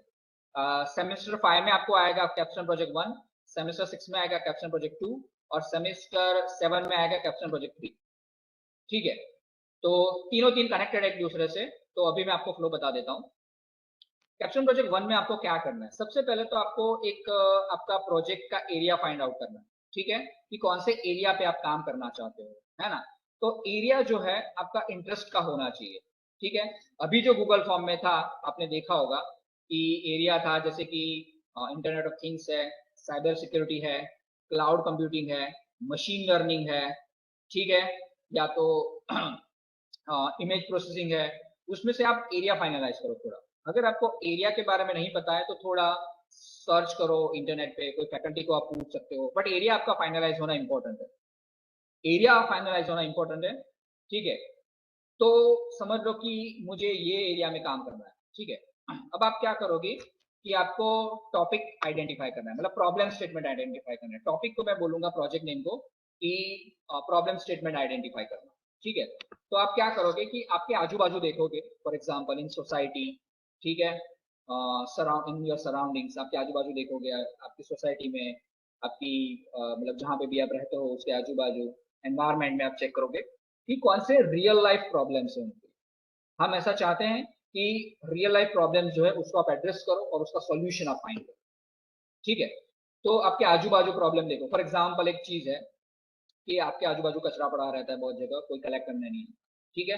तो आपने ऐसा सोचा कि कोई गवर्नमेंट में से या कहीं पे से कोई कचरा कलेक्ट नहीं आता, तो मैं एक मोबाइल एप्लीकेशन बनाता हूँ, या हाँ मोबाइल एप्लीकेशन ही अच्छी रहेगी मेरे हिसाब से। तो मोबाइल एप्लीकेशन बनाता हूँ ताकि अगर कोई कचरा लेके नहीं जाता है तो मैं उसके लिए कंप्लेन कर सकूँ, या फिर कचरा लेने के लिए कौन है कंसर्न पर्सन, यहाँ पे से कचरा नहीं लिया गया है, ऐसा किसी को इन्फॉर्म कर सकूँ, ये सब। तो प्रॉब्लम था मेरा कि कचरा मेरे आजू बाजू के एरिया से नहीं हट रहा है, and I found out the solution कि मैं एक मोबाइल एप्लीकेशन बनाऊंगा उसके लिए, ठीक है। तो ये मैंने सॉल्यूशन सजेस्ट किया। दूसरा एक है, जैसे मेरे एक स्टूडेंट ने किया था कि अभी जैसे देखा गया है कि ब्लड डोनेशन, ठीक है, तो बहुत सारे ऐसे भी वॉलंटियर रहते हैं कि जिनको ब्लड डोनेट करना है। बहुत सारे ऐसे पेशेंट्स रहते हैं जिनको कभी कभी इमरजेंसी में ब्लड की जरूरत पड़ती है, कभी कुछ एक्सीडेंट हो गया, कुछ हो गया, उनको ब्लड की जरूरत पड़ती है। तो हमारे यहाँ अभी भी ऐसी एकदम स्ट्रॉन्ग सिस्टम नहीं है कि किसको ब्लड की जरूर है, ठीक है, और कौन ब्लड डोनर है, ठीक है। उनके बीच कांटेक्ट कम्युनिकेशन का अभी भी लैक है। तो उसने एक ऐसी मोबाइल एप्लीकेशन बनाई थी जिसमें डोनर्स हो, ब्लड डोनर रजिस्टर करें, और ब्लड जिनको डिमांड है वो भी उसमें रजिस्टर करके उनकी रिक्वेस्ट डाले कि we demand, we require some blood of this and this blood group. तो जो भी डोनर है उसने ऑलरेडी उसमें रिक्वेस्ट मतलब उसकी प्रोफाइल भरी होगी। तो डोनर की प्रोफाइल देख के जिसने भी डिमांड मतलब जिसको भी रिक्वायरमेंट है ब्लड की, ओके, वो प्रोफाइल देखेगा कि कौन डोनर है, कौन पास में है, आजू बाजू मतलब क्योंकि पूरे गुजरात या इंडिया में तो बहुत सारे होंगे ना, तो आजू बाजू कौन है, कहाँ से मुझे ब्लड जल्दी मिल सकता है। तो ये एक वेब एप्लीकेशन मतलब वेबसाइट के थ्रू या तो फिर मोबाइल एप्लीकेशन के थ्रू आप अच्छे से कर सकते हो। ये एक प्रॉब्लम था, ठीक है। ब्लड डोनर और ब्लड एक्सेप्टर या तो फिर ब्लड रिक्वायरमेंट जिसको है उसके बीच की गैप का एक मोबाइल एप्लीकेशन के थ्रू प्रॉब्लम सॉल्व किया गया, राइट। तो ऐसे बहुत सारे दूसरा एक एग्जांपल है, जैसे कि मैं आपको बताऊंगा कि कहीं पे कोई एक रेस्टोरेंट था, तो उनका सब मैन्युअली काम चलता था। अब उनको एक मोबाइल एप्लीकेशन चाहिए थी कि उनका सब काम डिजिटाइज हो जाए, या तो फिर उनको एक वेबसाइट चाहिए थी कि उनका काम डिजिटाइज हो जाए, digitization of the manual work, ठीक है। तो आप वैसा भी आपके आजू बाजू देख के देख सकते हो, आपके रिलेटिव्स में, फ्रेंड्स में, या कहीं पे भी कि ऐसा कोई इश्यू है, स्कूल में उनको डिजिटाइजेशन करना है, कॉलेज में है, हॉस्पिटल में है, या फिर कंपनी में है, या तो फिर ऐसे रेस्टोरेंट में है, ठीक है। कि आप उनको डिजिटाइजेशन मतलब एक वेबसाइट बना के दो, या तो फिर एक मोबाइल एप्लीकेशन बना के दो, ताकि उनका प्रॉब्लम सॉल्व हो। सो अल्टीमेटली एक्शन प्रोजेक्ट 1, 2 और 3 में आप क्या करने वाले हो, प्रॉब्लम आइडेंटिफाई करोगे जो रियल लाइफ प्रॉब्लम होगा जनरली, और उसका आपको सॉल्यूशन देना है, ठीक है। तो आप प्रॉब्लम आइडेंटिफाई करोगे, वो आपका टॉपिक नेम मतलब प्रॉब्लम आइडेंटिफाई करोगे, ठीक है। उसके हिसाब से आपका प्रोजेक्ट एरिया भी डिसाइड होगा, उसके हिसाब से आपका टॉपिक नेम भी डिसाइड होगा, राइट। और आप सॉल्यूशन दोगे। सॉल्यूशन मतलब सॉल्यूशन क्या होगा, अभी मैंने गूगल फॉर्म में बताया, वो वेबसाइट हो सकती है, मतलब वेब एप्लीकेशन हो सकती है, वो कोई डेस्कटॉप एप्लीकेशन हो सकती है, जैसे कि नोटपैड कैसा एक डेस्कटॉप एप्लीकेशन है, एमएस वर्ड कैसा एक डेस्कटॉप एप्लीकेशन है, ठीक है। ये जो वेबएक्स है वो भी एक डेस्कटॉप एप्लीकेशन है, हाँ इंटरनेट उसमें लगता है पर है वो डेस्कटॉप एप्लीकेशन, ठीक है। तो ऐसी एप्लीकेशन है। या तो फिर मोबाइल एप्लीकेशन है, जैसे कि इंस्टाग्राम यूज करते हो, फेसबुक यूज करते हो, व्हाट्सएप यूज करते हो, ऐसी मोबाइल एप्लीकेशन आप क्या बनाना चाहते हो सॉल्यूशन के तौर पे, वो आप कर सकते हो, ठीक है। वो आपको वहां पे गूगल फॉर्म में भरना है कि आप क्या बनाओगे, राइट। तो लगता है वो आपको सिलेक्ट करना है, बेस्ट रहेगा वेब एप्लीकेशन या मोबाइल एप्लीकेशन या तो फिर डेस्कटॉप क्या रहेगा, वो आपको सिलेक्ट करना है ग्रुप में, और आपको फाइनलाइज करना है। That is totally up to you. हाँ, आप गाइड की हेल्प ले सकते हो, जो भी आपको गाइड असाइन किए जाएंगे वो हमेशा आपके साथ रहेंगे, तो आप उनकी हेल्प ले सकते हो कि क्या बनाना, उसके लिए आपको सजेशन देंगे, वो डायरेक्ट मतलब डायरेक्शन देंगे, गाइड करेंगे, प्रॉपरली मेंटर करेंगे, ठीक है। तो ये आपके स्टेज है, मतलब ये कि पहले प्रॉब्लम आइडेंटिफाई करो आपके आजू बाजू के, मतलब थोड़ा घूमो, ठीक है, थोड़ा रिसर्च करो, स्टडी करो, प्रॉब्लम आइडेंटिफाई करो, और प्रॉब्लम को प्रॉपरली डिफाइन करो कि एक्चुअली प्रॉब्लम क्या है। जो आपका प्रॉब्लम डिफाइन करोगे वही आपका प्रोजेक्ट नेम बन जाएगा, ठीक है। प्रोजेक्ट प्रॉब्लम डेफिनेशन, ये जो मैं लास्ट में मैं लिख रहा हूँ, सबमिशन आफ्टर द सेशन, मतलब ये वर्ड पे मत जाओ, ये सबमिट आपको कुछ करना नहीं है, बट अंडरस्टैंड प्रॉब्लम डेफिनेशन मतलब आपका प्रोजेक्ट नेम, आपका टॉपिक नेम, ठीक है। वो क्या होगा, कोई भी प्रॉब्लम का सॉल्यूशन होगा। सो सॉल्यूशन इज योर मतलब एक properly organized solution is your topic name और प्रोजेक्ट नेम, ठीक है। ये आपको करना है, ओके। अभी आप सॉल्यूशन के तौर पे क्या बनाओगे, just a moment, I will receive this call, just a moment.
Hello, right.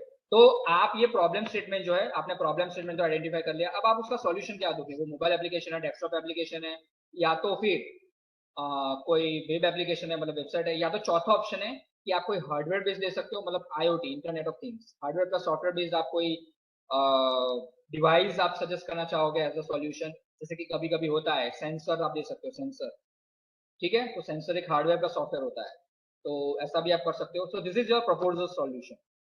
Okay, तो आपका टॉपिक फाइनल हो गया। आप क्या बनाओगे वो सॉल्यूशन के तौर पे, वेब एप्लीकेशन या डेस्कटॉप एप्लीकेशन या मोबाइल एप्लीकेशन या आईओटी बेस्ड एप्लीकेशन, वो भी आपका फाइनल हो गया। ये सब फाइनल करके ही आपको गूगल फॉर्म भरना है, ठीक है। Okay, right. दूसरी बात ये यहाँ पे स्टेप लिखे हुए हैं कि अब आपको प्रॉब्लम की डिटेल चाहिए कि प्रॉब्लम एक्चुअली क्या है। तो आप प्रॉब्लम की डिटेल के लिए फिर से वहीं पे इंडस्ट्री में या फिर कहीं एनजीओ में या ऑर्गेनाइजेशन में जाओगे और प्रॉब्लम की डिटेल हिस्ट्री देखोगे, रिक्वायरमेंट कलेक्ट करोगे, और अब सॉल्यूशन के तौर पे मुझे क्या करना चाहिए वो स्टार्ट करोगे, ठीक है। आप सॉल्यूशन स्टार्ट करो, उससे पहले आपको क्या करना है, सबसे पहले आपने डिटेल तो ले ली कि भाई इनके इनके ये प्रॉब्लम्स है, मतलब इनके ये रिक्वायरमेंट्स है, मुझे सॉल्यूशन के तौर पे ये करना है, ठीक है। Before you start for the solution, आप अगर सॉल्यूशन स्टार्ट करो उससे पहले आपको क्या करना है, ठीक है, उससे पहले आपको फिजिबिलिटी चेक करनी है। ओके, फिजिबिलिटी बहुत ही इंपॉर्टेंट टर्म है। फिजिबिलिटी मतलब प्रैक्टिकलिटी, आपको चेक करनी ही है कि ये आपने टॉपिक जो सॉल्यूशन के तौर पे आप बताने जा रहे हो वो प्रैक्टिकली पॉसिबल है कि नहीं, वो प्रैक्टिकली फिजिबल है कि नहीं। तो feasibility analysis is very important part, ठीक है। मैं हमेशा स्टूडेंट को पूछता हूँ, स्टूडेंट्स पता नहीं वो नहीं करते, आपको सीपी 1 में भी ये करना है, कैप्शन प्रोजेक्ट 1 में भी आपको फिजिबिलिटी एनालिसिस करना है, ठीक है। मैं आपको पूरे स्टेप्स बताऊंगा। तो सबसे पहले इकोनॉमिक बता देता हूँ। इकोनॉमिक मतलब आपने फॉर एग्जाम्पल कोई मोबाइल एप्लीकेशन बनाई, ठीक है, और आपने कोई प्रॉब्लम के सॉल्यूशन के लिए बनाई। अब आपकी मोबाइल एप्लीकेशन है एग्जाम्पल, खरीदनी पड़ेगी, 5,000 रुपए की एक मोबाइल एप्लीकेशन है ऑनलाइन, तो कौन खरीदेगा, कोई भी नहीं खरीदेगा, ठीक है। तो सबसे पहले तो सॉल्यूशन एक इकोनॉमिक होना चाहिए। दूसरी बात है कि वो सॉल्यूशन बनाने के लिए भी आपको ऐसा नहीं कि बहुत ज्यादा खर्चा होगा, बहुत ज्यादा खर्चा हो जाएगा आपको, तो ऑब्वियसली आप वो प्रोडक्ट की प्राइस भी ज्यादा रखोगे, वो मोबाइल एप्लीकेशन या वेबसाइट जो भी है उसकी प्राइस ज्यादा रखोगे, तो अल्टीमेटली कोई यूजर, मतलब यहाँ पे एक ऐसा इंटेंशन है कि आप प्रैक्टिकली कोई यूज करे उसके हिसाब से ही आपकी एप्लीकेशन या फिर सॉल्यूशन बनाओ, ठीक है। भले ही बाद में वो यूज करे ना करे, बट वो सोच के बनाओ आप, तो वो अच्छा सा बनता है। तो फॉर एग्जाम्पल मतलब आपने बहुत कॉस्टली बनी आपकी प्रोडक्ट, तो आप उसकी प्राइस भी ज्यादा रखोगे, तो कौन खरीदेगा। सो इकोनॉमिक मतलब वे में वो प्रॉपरली होना चाहिए। लीगल मतलब आप कोड है या फिर कोई भी डॉक्यूमेंट है वो कहीं से कॉपी पेस्ट नहीं कर पा, तो नहीं कर रहे हो, कोई भी ट्रेडमार्क है, कोई लोगो है, वो सब आप कहीं से कॉपी नहीं कर रहे हो, आपका खुद का है, इट्स 100% योर्स, ठीक है। तो उसको हम बोलेंगे कि लीगल है वो, कोई साइबर लॉज या फिर कोई भी लॉज को ब्रेक नहीं कर रहा हो। ऑपरेशन फिजिबिलिटी मतलब आप उसमें कोई भी ऑपरेशन फिजिबिलिटी, मतलब उसमें जो आप ऑपरेशंस बताओगे कि ये चीज होगी वहां पे, ये फंक्शनैलिटी होगी, ठीक है, तो वो फिर ऐसे होनी चाहिए, फिजिबल होनी चाहिए। आप ऐसा बोलोगे कि सर आप एक ही बटन क्लिक करोगे और पूरे दुनिया में सबका इंटरनेट बंद हो जाएगा, मैं ऐसी एप्लीकेशन बनाने वाला हूँ, तो भाई ऐसा गलत गलत कुछ भी मत बोलो, थोड़ा प्रैक्टिकल बोलो, ठीक है। तो हमेशा जो पॉसिबल है, फिजिबल है ना, प्रैक्टिकली वर्किंग है, वैसा ही कुछ रखो ऑपरेशंस। ऐसा मत बोलो कि एक बटन क्लिक करके मैं सबका इंटरनेट बंद कर दूंगा, ठीक है। या तो फिर कोई ऐसा बोलता है कि सर एक बटन क्लिक करोगे ना तो फेस फोटो कैप्चर हो जाएगा और मैं उस आदमी के बारे में पूरी इंफॉर्मेशन बता दूंगा कि क्या है। तो ऐसा इनप्रैक्टिकल चीजें मत करो, प्रैक्टिकल चीजें बताओ। ये फिजिबिलिटी एनालिसिस वही है कि प्रैक्टिकल चीजों पे काम करो। टेक्निकल मतलब फोर्थ ऑप्शन फिजिबिलिटी में, टेक्निकल। टेक्निकल मतलब क्या कि करंट सिस्टम जो है वो सपोर्ट करेगा कहीं नहीं। समझ लो आपने कोई मोबाइल एप्लीकेशन बनाई, ठीक है, तो वो आप जनरली, आपको शायद पता हो तो कभी कभी ऐसा आता है कि मिनिमम लॉलीपॉप लेवल चाहिए या फिर मार्श मैनो चाहिए, उसके ऊपर ये एप्लीकेशन काम करेगी। तो मिनिमम सिस्टम रिक्वायरमेंट क्या है ये भी आप स्पेसिफाई कर सकते हो, ठीक है। या तो फिर इतनी रैम चाहिए, इतनी हार्ड डिस्क की मेमोरी चाहिए, प्रोसेसर की स्पीड इतनी चाहिए, ये सब जो है टेक्निकल रिक्वायरमेंट वो आप बता सकते हो। Okay, schedule. शेड्यूल मतलब कैप्स्टोन प्रोजेक्ट 1 है या फिर कैप्स्टोन प्रोजेक्ट 2 है, वो टाइम टू टाइम कंप्लीट होना चाहिए। वो शेड्यूल आपको ही बनाना है और आपको शेड्यूल फॉलो करना है। आपको शेड्यूल बनाने में आपके गाइड हेल्प करेंगे, ठीक है। तो वो शेड्यूल आपको बनाना है और ये करना है, ठीक है। तो प्रैक्टिकली पॉसिबल होना चाहिए आपका solution. I think now it is clear to you. Okay, SRS मतलब software requirement specification. Software requirement specification में क्या आता है, ये जो SRS है, आप सॉफ्टवेयर इंजीनियरिंग जो 5th सेमेस्टर में आपको सब्जेक्ट है उसमें सब सीखोगे, सॉफ्टवेयर रिक्वायरमेंट स्पेसिफिकेशन, ठीक है। दूसरा एक सीखोगे आप SDLC, सबसे पहला क्या सीखोगे, SRS सॉफ्टवेयर रिक्वायरमेंट स्पेसिफिकेशन।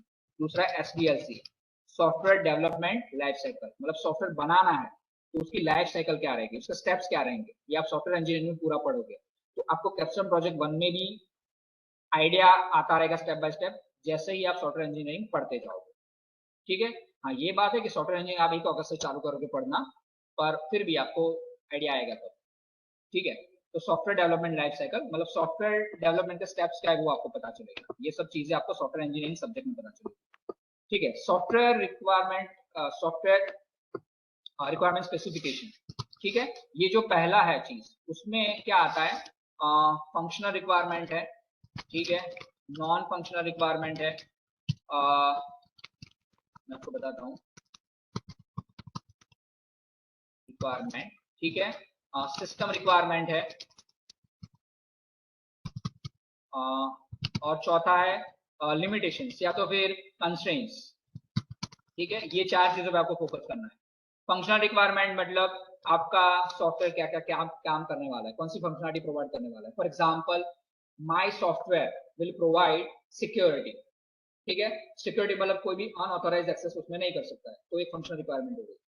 दूसरा, जैसे कि मेरा सॉफ्टवेयर है, I will say it will let's say like responsive मतलब आप मोबाइल में ओपन कर रहे हो या उसको आप कोई डेस्कटॉप पे ओपन कर रहे हो, टैबलेट में ओपन कर रहे हो, तो आपको उसका प्रॉपर व्यू दिखाएगा, आप भले कोई भी सिस्टम में ओपन करो। It's responsive. फिर कस्टमाइज मतलब जो भी यूजर लॉग इन करेगा उसके हिसाब से उसको दिखेगा। ठीक है। तो उसके लिए डेटाबेस भी लगता है आपको एक्चुअली, है ना, क्योंकि हर एक यूजर का डेटाबेस आपको स्टोर करना पड़ता है। तो फंक्शनल में क्या है कि आपको टेक्निकल रिक्वायरमेंट्स कि ये काम करेगा। नॉन फंक्शनल मतलब कैसा कि उसका लुक एंड फील। ठीक है। कि यूजर फ्रेंडलीनेस अच्छी है, लुक एंड फील बेस्ट है, it's a good aesthetic look है, वैसा it's a non functional requirement. वो भी आपको क्या क्या फुलफिल करेगी वो आपको डिसाइड करना है। सिस्टम रिक्वायरमेंट मतलब यहाँ पे आप ये बोल सकते हो कि मुझे मिनिमम 500 GB हार्ड डिस्क चाहिए, मिनिमम 8 GB रैम चाहिए। ठीक है। मिनिमम प्रोसेसर स्पीड 2 GHz होनी चाहिए, ऐसा सब। लिमिटेशंस मतलब आप बता सकते हो कि फॉर एग्जांपल हाँ, अगर आपका मोबाइल है उसका कैमरा इतना मेगापिक्सल से कम है तो ये एप्लीकेशन काम नहीं करेगी। Minimum megapixel of camera should be let's say 5 megapixel, ऐसा कुछ आप लिमिटेशन बता सकते हो। या तो फिर आप बता सकते हो कि आपकी फॉर एग्जांपल कोई भी एप्लीकेशन के लिए कि इमेज साइज बहुत बड़ी है तो ये एप्लीकेशन काम नहीं करेगी, इमेज साइज छोटी होनी चाहिए, फॉर एग्जांपल 800 बाय 600। तो ये सब लिमिटेशंस आप स्पेसिफाई कर सकते हो जो भी आप प्रोजेक्ट बनाने वाले हो उसमें। ठीक है। तो ये है सॉफ्टवेयर रिक्वायरमेंट स्पेसिफिकेशन, एसआरएस। ये एक डॉक्यूमेंट होता है जो आपको बनाना है। ठीक है। ये डॉक्यूमेंट आपको बनाना है, एसआरएस। ओके। लास्ट पार्ट है डिजाइन। ओके। तो आपको डिजाइन बतानी है कि आपके जो भी आप प्रोजेक्ट है उसमें क्या क्या फीचर्स होंगे, क्या क्या ऑपरेशंस होंगे। फीचर्स एंड ऑपरेशन मतलब लाइक लॉग इन होगा, साइन अप होगा, then you can have let's say कोई स्पेसिफिक एप्लीकेशन बनाई है तो for example you can add user also, you can delete user also. ये सब फंक्शनलिटीज हो गई आपकी। ठीक है। कैसी फंक्शनलिटीज आप सभी फंक्शनलिटीज आपको स्पेसिफाई करनी है। ठीक है। तो यही है डिजाइन फेज 1 एंड 2। उसके रिलेटेड आपको डायग्राम्स भी ड्रॉ करना है। पहला है data flow diagram, use case diagram, class diagram, activity diagram. ये सब और एक है सीक्वेंस डायग्राम। ये सभी डायग्राम्स आप सॉफ्टवेयर इंजीनियरिंग सब्जेक्ट में पढ़ने वाले हो। ठीक है। ये सभी डायग्राम आप सॉफ्टवेयर इंजीनियरिंग सब्जेक्ट में पढ़ने वाले हो, याद रखना। तो मतलब आपका फ्लो एक धीरे धीरे बनता जाएगा जैसे आप सॉफ्टवेयर इंजीनियरिंग में पढ़ते जाओगे। जैसे कि एसआरएस क्या है तो आप एसआरएस समझ में आएगा आपको, आप एसआरएस प्रिपेयर कर देंगे। ठीक है। फिर आपको सॉफ्टवेयर इंजीनियरिंग सब्जेक्ट में सीखने को मिला सॉफ्टवेयर डेवलपमेंट लाइफ साइकिल, तो आप उसके हिसाब से उसका डॉक्यूमेंट बना देंगे। ठीक है। तीसरा, आपको ये सब डायग्राम सीखने को मिले, आप देख सकते हो मैंने हाईलाइट किए यहाँ पे। ठीक है। DFD, use case, class diagram, activity diagram, sequence diagram, तो वो सब आपको सीखने को मिले। तो वो भी आपके प्रोजेक्ट के हिसाब से आपको वो ड्रॉ करना है ना। सभी चीजें आपके प्रोजेक्ट के हिसाब से होनी चाहिए। एसआरएस है, एसडीएलसी है, कुछ भी चीजें आपके प्रोजेक्ट के हिसाब से होनी चाहिए। राइट। ओके। तो ये जो पूरा टास्क है आपको करना है कैप्स्टोन प्रोजेक्ट 1 में। अब ध्यान से सुनना समरी। कैप्स्टोन प्रोजेक्ट 1 में आपको क्या करना है अल्टीमेटली, जिसको मैं बोलूंगा सीपी 1 में। ठीक है। आपको प्लानिंग करना है, मतलब प्रोजेक्ट डेफिनेशन फाइनलाइज करनी है, प्रोजेक्ट एरिया फाइनलाइज करना है, आप कौन सी टूल्स एंड टेक्नोलॉजी यूज करोगे, मतलब जावा यूज करोगे, पाइथन यूज करोगे या फिर एंड्रॉइड यूज करोगे, क्या है वो बताना है। ठीक है, और उसका एक डिजाइन देना है कि आप जो भी मतलब टॉपिक फाइनल कर रहे हो उसका डिजाइन कैसा रहेगा, वो वेबसाइट है, वो मोबाइल एप्लीकेशन है, वो डेस्कटॉप एप्लीकेशन है, ठीक है, उसका डिजाइन एक ओवरऑल डिजाइन कैसा रहेगा, उसके वेब पेजेस कैसे दिखेंगे, वो डिजाइन, ठीक है। तो ये दो चीजें आपको मेजरली करनी है ना। CP2 में आप क्या करोगे, मैं आप कंटिन्यूएशन में आपको बता दे रहा हूँ। CP2 में आपको क्या करोगे, जो आपको 6 सेमेस्टर में आएगा, CP2 में आपको करना है इम्प्लीमेंटेशन, ठीक है। CP1 में ऐसा बोलते हैं कि it is a understanding of principles of software engineering, ठीक है, understanding the principle of software engineering, मतलब जो भी है सॉफ्टवेयर रिक्वायरमेंट स्पेसिफिकेशन, SPLC, सब डायग्राम्स है, बहुत सारी और भी चीजें हैं जो आपको सब्जेक्ट में सीखने को मिलेगी, उसके प्रिंसिपल आप समझ रहे हो, सीख रहे हो, ठीक है। तो आपको अल्टीमेटली CP1 में प्लानिंग एंड डिजाइन करना है। ध्यान में रखना, आपको CP1 में कैप्स्टोन प्रोजेक्ट 1 में ज्यादा कुछ इम्प्लीमेंटेशन नहीं करना है, ठीक है, ज्यादा कुछ इम्प्लीमेंटेशन नहीं करना है, आपको मेनली डिजाइन करना है और प्लानिंग करना है, ठीक है। CP2 में आपको एक्चुअल इम्प्लीमेंटेशन करना है, ओके। और CP3 है, it's actually totally different thing. CP3 में आपको 7 सेम में पूरा वापस से समझाया जाएगा। तो CP1 एंड CP2 कनेक्टेड है, मतलब 5वें सेमेस्टर में आप जो भी टॉपिक फाइनलाइज करोगे, आप जो भी एरिया फाइनलाइज करोगे, आप जो भी टूल है, मतलब या तो लैंग्वेज है, जावा है, पाइथन है, नोड जेएस है, या तो फिर एंड्रॉइड है, आप जो भी सिलेक्ट करोगे उसके ऊपर, सिलेक्शन के ऊपर आपको इम्प्लीमेंट करना है CP2 में, ठीक है। तो अभी आप CP1 में और क्या कर सकते हो कि समझ लो आप लिया नोड जेएस, तो नोड जेएस की आपको ट्रेनिंग या तो फिर अंडरस्टैंडिंग ऑफ द टूल, ये आप कर सकते हो, ठीक है। आपको जो अंडरस्टैंडिंग करनी है कि नोड जेएस मुझे नहीं आता है, मुझे काम नोड जेएस में करना है, तो आप वो टूल जो है वो सीख सकते हो, मतलब learning of language I will say और टूल, ये आएगा CP1 में। मतलब आप CP1 में पूरे रेडी होने चाहिए कि अब मुझे इंप्लीमेंट करना है, और CP2 में आप वो फुल मतलब एक पूरे जोश के साथ करोगे। हाँ, अगर आपका CP1 में जल्दी प्लानिंग, डिजाइन और लर्निंग सब हो जाता है तो आप इम्प्लीमेंटेशन स्टार्ट कर सकते हो CP1 में ही, ऐसा कोई जरूरी नहीं है कि भाई CP2 में ही करना, CP1 में भी आप कर सकते हो, ठीक है। तो अभी आपको आइडिया आया कि आपको CP1 में क्या करना है और CP2 में क्या करना है, ठीक है। तो अभी आप बोल रहे हो, मुझे बहुत सारे स्टूडेंट पूछ रहे थे कि सर मुझे तो ये नोड जेएस नहीं आता, मुझे एंड्रॉइड नहीं आता, एंड्रॉइड तो हमारा अभी इलेक्टिव में है, ठीक है, मुझे एडवांस जावा नहीं आता, मुझे PHP नहीं आता, तो मैं कैसे करूं। तो आप वेट, मतलब कोई डाउट मत करो, ये सेमेस्टर आपको वो सीखने के लिए ही दिया गया है, ठीक है, ताकि आप ये सेमेस्टर में पूरे प्रिपेयर हो जाओ और फिर उसका प्रॉपर इम्प्लीमेंटेशन स्टार्ट कर दो, ठीक है। कब, 6 सेमेस्टर में CP2 के फॉर्म में। Is it clear, is it clear now, ठीक है। तो एक मिनट, है ना, तो ये पूरा आपको करना है। आ, हाँ, दूसरी एक बात, आप ऐसा ट्राई करो कि CP1 में आपको अभी जो 2 हफ्ते मिल रहे हैं, आप 65% आप काम कंप्लीट कर सको CP1 का पूरा। क्यों, क्योंकि बाद में आपको टाइम कम मिलेगा, अभी 2 हफ्ते आपको वहीं मतलब मिल रहा है टाइम CP1 के लिए डेडिकेटेडली, तो आप ट्राई करो कि 70% तक आप कंप्लीट कर दो, क्योंकि बाकी 30% ही बाकी रहे आपका पूरे सेमेस्टर में, ठीक है, क्योंकि बाद में 1 अगस्त से आपका लोड बढ़ जाएगा, ओके। दूसरी बात यह है कि CP2 के लिए ही आप रेडी होने चाहिए CP1 के एंड तक। CP1 मतलब आपका जो फाइनल वाइवा होगा उससे पहले आप एकदम रेडी होने चाहिए कि हाँ मैं इम्प्लीमेंटेशन के लिए रेडी हूँ, ठीक है, ओके। तो आपको अब आपका प्रोग्रेस जो है हम कैसे मेजर करेंगे,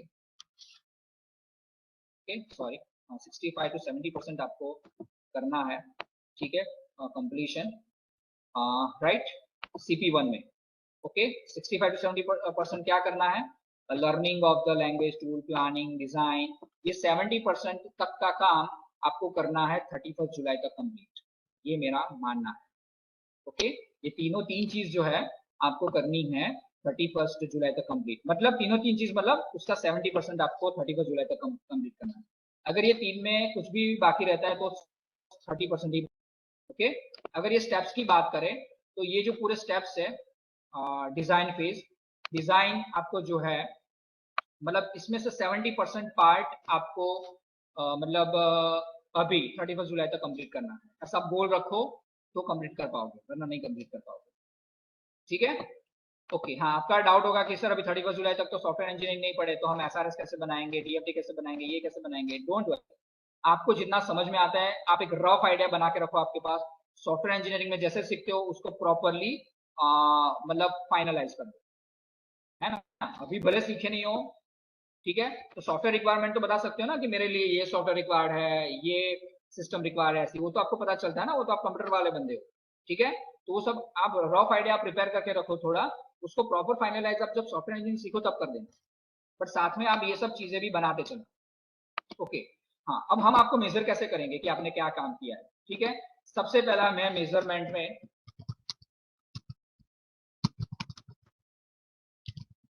फर्स्ट है आपका प्रेजेंटेशन। जो आप पावर पॉइंट प्रेजेंटेशन बनाओगे, मतलब आप इसको अपडेट करते जाओगे रोज।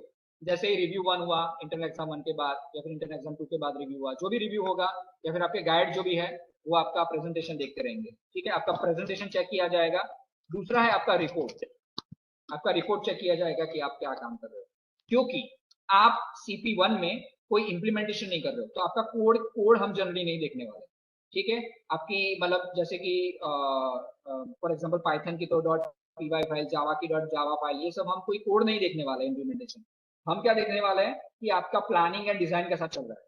तो वो हमें कैसे पता चलेगा, आपका रिपोर्ट कैसा बना है, आपने रिपोर्ट कितना किया है, कैसा बना है, प्रॉपर्ली बनाया है कि नहीं।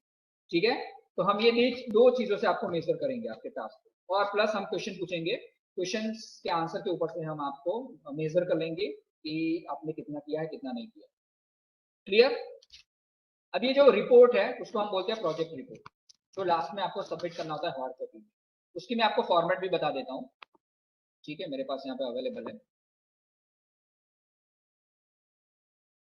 हाँ, ये रही। ठीक है, ये रिपोर्ट की फॉर्मेट में आपको दे दूंगा बाद में। तो यहाँ पे सब डिटेल है, टाइटल पेज कैसा होना चाहिए, सर्टिफिकेट में क्या होना चाहिए, एक्नॉलेजमेंट में क्या क्या लिखना है, वो सब आप बाद में भी पढ़ सकते हो। एब्स्ट्रैक्ट में क्या है, ठीक है, एब्स्ट्रैक्ट मतलब प्रॉब्लम डेफिनेशन, यहाँ पे लिखा हुआ है एब्स्ट्रैक्ट मींस प्रॉब्लम डेफिनेशन। तो यहाँ आपसे एक्चुअल चीजें चालू होती है, एब्स्ट्रैक्ट मतलब प्रॉब्लम डेफिनेशन। ठीक है, I hope you are getting my points. Okay, abstract मतलब प्रॉब्लम डेफिनेशन। ये कैप्स्टोन प्रोजेक्ट 1 में आपको ये सबमिट करना है रिपोर्ट, तो ध्यान में रखना इसका मतलब पूरा स्ट्रक्चर कैसा है रिपोर्ट का। ठीक है, फिर इंडेक्स, मैं एक एग्जांपल भी बताऊंगा आपको इंडेक्स कैसा होना चाहिए, list of figures, list of tables. ठीक है, ये एक फॉर्मल डॉक्यूमेंट है जो बताता है कि आपकी प्रोग्रेस क्या है रिपोर्ट में। Okay, introduction means introduction regarding your project. ठीक है, प्रोजेक्ट स्कोप, प्रोजेक्ट स्कोप एक इंपॉर्टेंट चीज है। ओके, ठीक है, मैं फिर से बता देता हूँ। एब्स्ट्रैक्ट मतलब your project definition in 4 to 5 lines. ये ऊपर का जो है वो एक जनरल है, वो सभी प्रोजेक्ट में लिखना ही होता है। एक्नॉलेजमेंट है, सर्टिफिकेट है, टाइटल पेज, वो आप देखोगे एक का सैंपल तो आपको समझ में आ जाएगा। ठीक है, एब्स्ट्रैक्ट मैंने समझा दिया है। इंडेक्स में आपके पूरे प्रोजेक्ट में आगे क्या है, उसके टेबल ऑफ कंटेंट्स रहेंगे, that is your index. Book में इंडेक्स रहता है ना, वैसा इंडेक्स। लिस्ट ऑफ फिगर्स, आगे मेरे प्रोजेक्ट रिपोर्ट में कौन से फिगर्स है, कौन से टेबल्स है, उसकी डिटेल। इंट्रोडक्शन मतलब आपके प्रोजेक्ट के रिगार्डिंग इंट्रोडक्शन, की मेरा प्रोजेक्ट किस पे है, क्या है, उसमें टूल्स कौन सा यूज करने वाला हूँ, वो सब बेसिक इंट्रोडक्शन। उसका मुझे मतलब इंस्पिरेशन कहाँ से मिला, वो सब आप लिख सकते हो। प्रोजेक्ट स्कोप, ठीक है, प्रोजेक्ट स्कोप मतलब आपका प्रोजेक्ट क्या क्या काम करता है। ठीक है, फॉर एग्जाम्पल मैं एक बताऊं बात कि मेरा प्रोजेक्ट ये करता है कि for example if I capture the photo of any person, it will tell the basic details about it, means let's say उसका हाइट, उसका मतलब आई विल से वेट तो नहीं, उसकी हाइट पर उसका इमोशंस क्या है, सैड है, हैप्पी है, सब बताता है मेरा प्रोजेक्ट में। ठीक है, तो ये मेरा स्कोप है। फ्यूचर स्कोप आप ये रख सकते हो कि मतलब अभी तो सिर्फ हैप्पी है या सैड वो बताता है, बट एक फॉर एग्जाम्पल ना, एक फॉर एग्जाम्पल फ्यूचर स्कोप ये है कि वो क्या सोच रहा है वो भी बताएगा मेरा प्रोजेक्ट। तो ये फ्यूचर स्कोप हो गया, अभी आप क्या करने वाले हो प्रोजेक्ट में, वो आपका होता है प्रोजेक्ट स्कोप। ठीक है, आपका प्रोजेक्ट ये फीचर्स या फिर ये फंक्शनैलिटी 100% श्योरली बताने वाला है, करने वाला है, that is a project scope. तो वो आपको प्रोजेक्ट स्कोप में बताना है कि मेरा प्रोजेक्ट ये कर पाएगा। ठीक है, फॉर एग्जाम्पल वो कोई फॉर एग्जाम्पल मेरे प्रोजेक्ट है वो डिस्टिंग्विश कर पाएगा कि सामने वाला जो ऑब्जेक्ट है वो ह्यूमन है, एनिमल है, बर्ड है, इंसेक्ट है, क्या है। तो this is my project scope. ठीक है, फ्यूचर स्कोप में मैं ये लिख सकता हूँ जो मैं अभी इंप्लीमेंट नहीं करने वाला हूँ, जो अभी मैं इंप्लीमेंट नहीं करने वाला हूँ उसको फ्यूचर स्कोप बोलते हैं। तो मैं एनिमल है तो कौन सा एनिमल है, बर्ड है तो कौन सा बर्ड है, वो मैं मेरे फ्यूचर स्कोप में रखने वाला हूँ। I hope it is clear to you. ठीक है, फिजिबिलिटी एनालिसिस जो मैं आपको ऑलरेडी बता चुका हूँ। ठीक है, टेक्निकल आ गई, शेड्यूल वाली मैंने बता दी, ऑपरेशनल बता दी, इम्प्लीमेंटेशन मतलब सिस्टम फिजिबिलिटी, मतलब कि कौन सी सिस्टम रिक्वायरमेंट है, प्रोसेसर, रैम। ठीक है, अगर एंड्रॉइड यूज कर रहे हो तो मिनिमम कौन सा एंड्रॉइड वर्जन चाहिए आपकी एप्लीकेशन के लिए, ये सब। इकोनॉमिक मतलब पैसों के हिसाब से वो इकोनॉमिकली फिजिबल है कि नहीं। इकोनॉमिक दो तरीके से होती है, अब बना रहे हो तो कॉस्टली पड़ रही है, या तो फिर आप जब उसको सेल करने जाओगे एप्लीकेशन या वेबसाइट को तब वो कॉस्टली पड़ रही है कि नहीं कस्टमर को, वो दोनों चीज होती है इकोनॉमिक फिजिबिलिटी में। ठीक है, वो आपको सोचना है।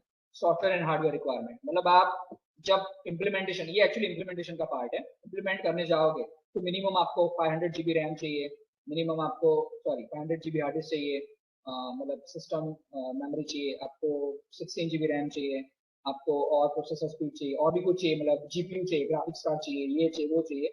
तो आप ये सब मिनिमम रिक्वायरमेंट में स्पेसिफाई कर सकते हो। ठीक है, प्रोसेस मॉडल आता है, वाटरफॉल मॉडल, एजाइल मॉडल। ठीक है, ये सब आप सीखोगे सॉफ्टवेयर इंजीनियरिंग में। प्रोसेस मॉडल कौन सा सिलेक्ट करना है वो आप सीखोगे सॉफ्टवेयर इंजीनियरिंग में। ठीक है, तो मैंने अभी आपको बता दिया एग्जांपल कि वाटरफॉल मॉडल है, अजाइल मॉडल है, और वैसे आते हैं। आपको कौन सा प्रोसेस मॉडल लेना है वो आपके प्रॉब्लम के हिसाब से आप सिलेक्ट करो और उसके ऊपर काम करो। ठीक है, आपको पूरी डिटेल सॉफ्टवेयर इंजीनियरिंग में मिल जाएगी कि प्रोसेस मॉडल क्या है, मैं डिटेल में नहीं जा रहा। प्रोजेक्ट का प्लान मतलब पूरा शेड्यूल कि आप कितने टाइम में कितनी एक्टिविटीज खत्म कर दोगे। फॉर एग्जांपल मैं प्लानिंग जो है प्रोटोटाइप मतलब इतने एक मंथ में खत्म कर दूंगा। ठीक है, दूसरा है कि मैं डिजाइन जो पार्ट है उसका कि मेरे कौन से वेबसाइट में बनाने वाला हूँ, तो वेबसाइट में वेब पेजेस कैसे दिखेंगे मेरे, उसका डिजाइन पार्ट जो है वो मैं एक महीने में दूसरे एक महीने में खत्म कर दूंगा। तो ये estimated time duration with activities आप स्पेसिफाई कर सकते हो। That is your project plan and tentative schedule आप बोल सकते हो। ठीक है, ओके। सिस्टम डिजाइन मतलब जैसे मैंने बताया आपको, डेटा फ्लो डायग्राम बनाना है, यूज केस डायग्राम बनाना है, क्लास डायग्राम, ये सब आप सीखोगे सॉफ्टवेयर इंजीनियरिंग में। ठीक है, सॉफ्टवेयर इंजीनियरिंग में सीखोगे तो तब आप जब सीखोगे उसके हिसाब से आप तब यहाँ पे आपके प्रोजेक्ट के हिसाब से फिर वो सब डायग्राम बनेंगे। तो आपको वो खुद बनाने हैं डायग्राम्स। ठीक है, उसके लिए बहुत सारे टूल अवेलेबल है। तो सॉफ्टवेयर इंजीनियरिंग में फैकल्टी आपको बता देंगे कि कौन कौन से टूल से आप ये सब बना सकते हैं। 16 के बाद जो है, ठीक है, 16 हम बोल सकते हैं 16, 17, 18 एक्चुअली वो बोल सकते हैं कैप्शन प्रोजेक्ट 2 के पार्ट। 16, 17, 18 जो है वो कैप्शन प्रोजेक्ट 2 के पार्ट है, वो आप अभी मत करना। ठीक है, 19 एंड 20 आप कर सकते हो। ठीक है, कंफ्यूजन आप दे सकते हो कि मेरी सिस्टम ये काम करेगी, फ्यूचर वर्क ये है जो भी मैं बोला था ना, future scope, that is also called as a future work. अभी मेरी सिस्टम ये काम कर रही है, फ्यूचर में ये काम कर पाएगी, मतलब मेरा ऐसा फ्यूचर में इंटेंशन है कि ये करेगी। एनेक्शर मतलब रेफरेंसेस आता है, उसमें कोई एब्रीविएशन यूज किए है। फॉर एग्जाम्पल आपने यूज किया है इसरो, तो ISRO means Indian space research and development organization. ठीक है, नासा, तो वैसे आपने कुछ एब्रीविएशन यूज किया वो बता सकते हो। रेफरेंसेस मतलब आपने कौन सी वेबसाइट का यूज किया है, कौन से आर्टिकल का यूज किया है ये बनाने में, कौन से रिपोर्ट या किसका यूज किया वो रेफरेंसेस में लिख सकते हो। टूल्स एंड टेक्नोलॉजी का यूज किया वो बता सकते हो। ये आपके लिए वैसे फ्यूचर में आएगा tools and technology. About college आएगा, एक्चुअली अबाउट ऑर्गेनाइजेशन नहीं, आपका सिर्फ आएगा अबाउट कॉलेज। ठीक है, सो abbreviations, references, tools and technology and about college, ये चार चीज आएगा एनेक्शर में। ठीक है, सो आपको इम्प्लीमेंट मतलब प्रोजेक्ट रिपोर्ट बनाना है जिसमें रहेंगे topic 1 to 15 plus serial number 19 and 20।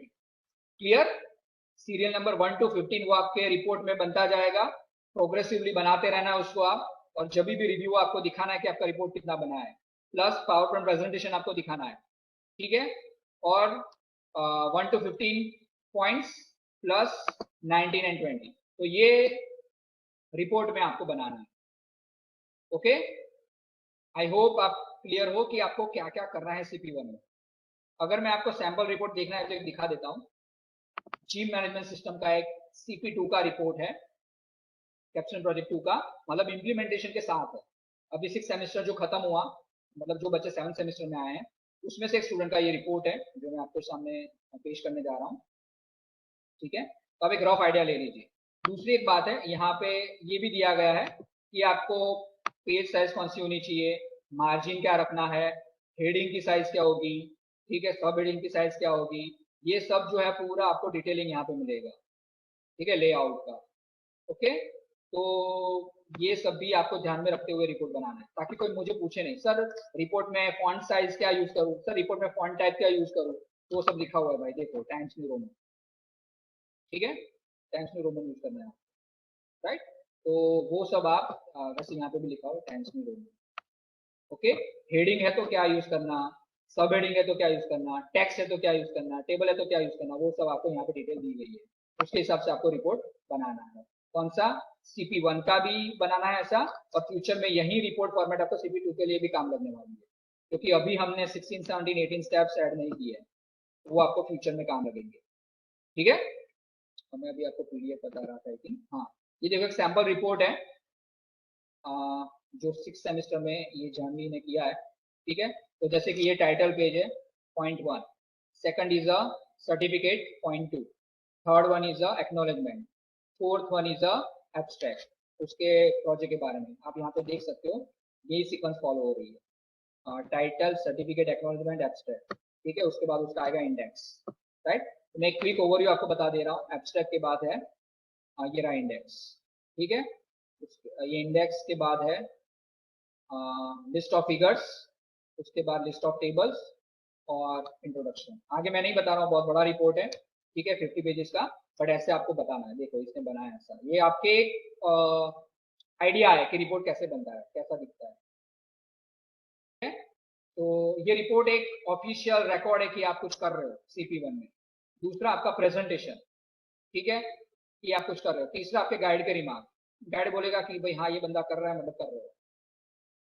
Okay, so now I think it is clear everyone कि CP1 में आपको क्या करना है, CP2 में फ्यूचर में काम क्या करना है। ओके, अब मुझे नहीं लगता कि किसी को कोई डाउट है, मैंने पूरा आपको A to Z समझा दिया है। ओके, हाँ, एक मिनट, कुछ बाकी है तो मैं चेक कर लेता हूँ मेरे एंड से, फिर मैं आपके क्वेश्चंस हम हैंडल करेंगे।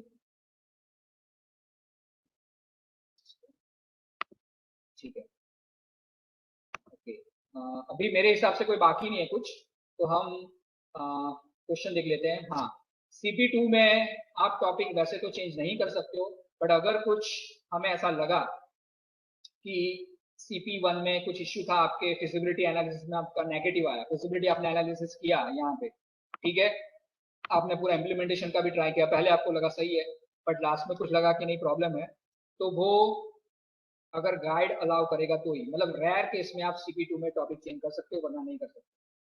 मैं ये बोलूंगा हम जनरल केस में अलाउ नहीं करते हैं, रेयर केस में अलाउ करेंगे अगर HOD ने परमिशन दी तो, वरना हम अलाउ नहीं करेंगे।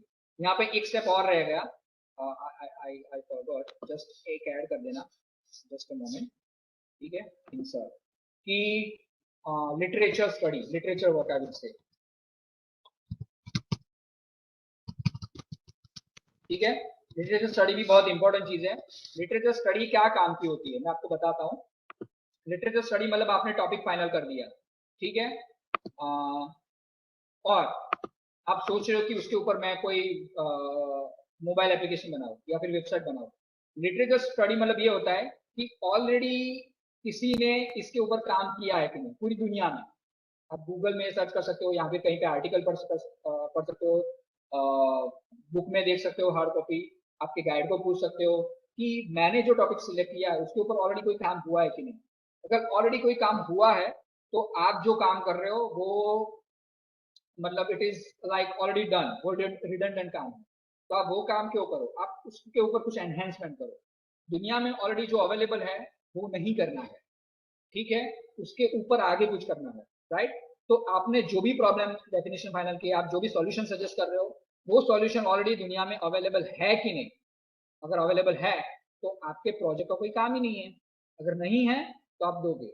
अगर सॉल्यूशन अवेलेबल है पर वो अप्रोप्रिएट नहीं है तो आप उसको एनहेंस कर सकते हो। ठीक है, ऐसे लिटरेचर स्टडी से या फिर लिटरेचर सर्वे से आपको बहुत अच्छा आइडिया आता है कि एक्चुअली क्या क्या फीचर्स थे ऑलरेडी ये सॉल्यूशन में। तो आपको कभी कभी सजेशन भी मिलता है कि मुझे भी ये करना चाहिए, है ना, मैं ये कर रहा हूँ, मैं तो ये भूल ही गया भाई ये कि मुझे ये फीचर भी देना चाहिए। अच्छा वो लिटरेचर स्टडी में से मुझे पता चला ये फीचर भी करना चाहिए, तो आपको ऐसे पता चलेगा, आइडिया आएगा, है ना। तो लिटरेचर स्टडी बहुत इंपॉर्टेंट है। दूसरी बात, फिजिबिलिटी एनालिसिस भी बहुत इंपॉर्टेंट है। ये दोनों चीजें होनी ही चाहिए।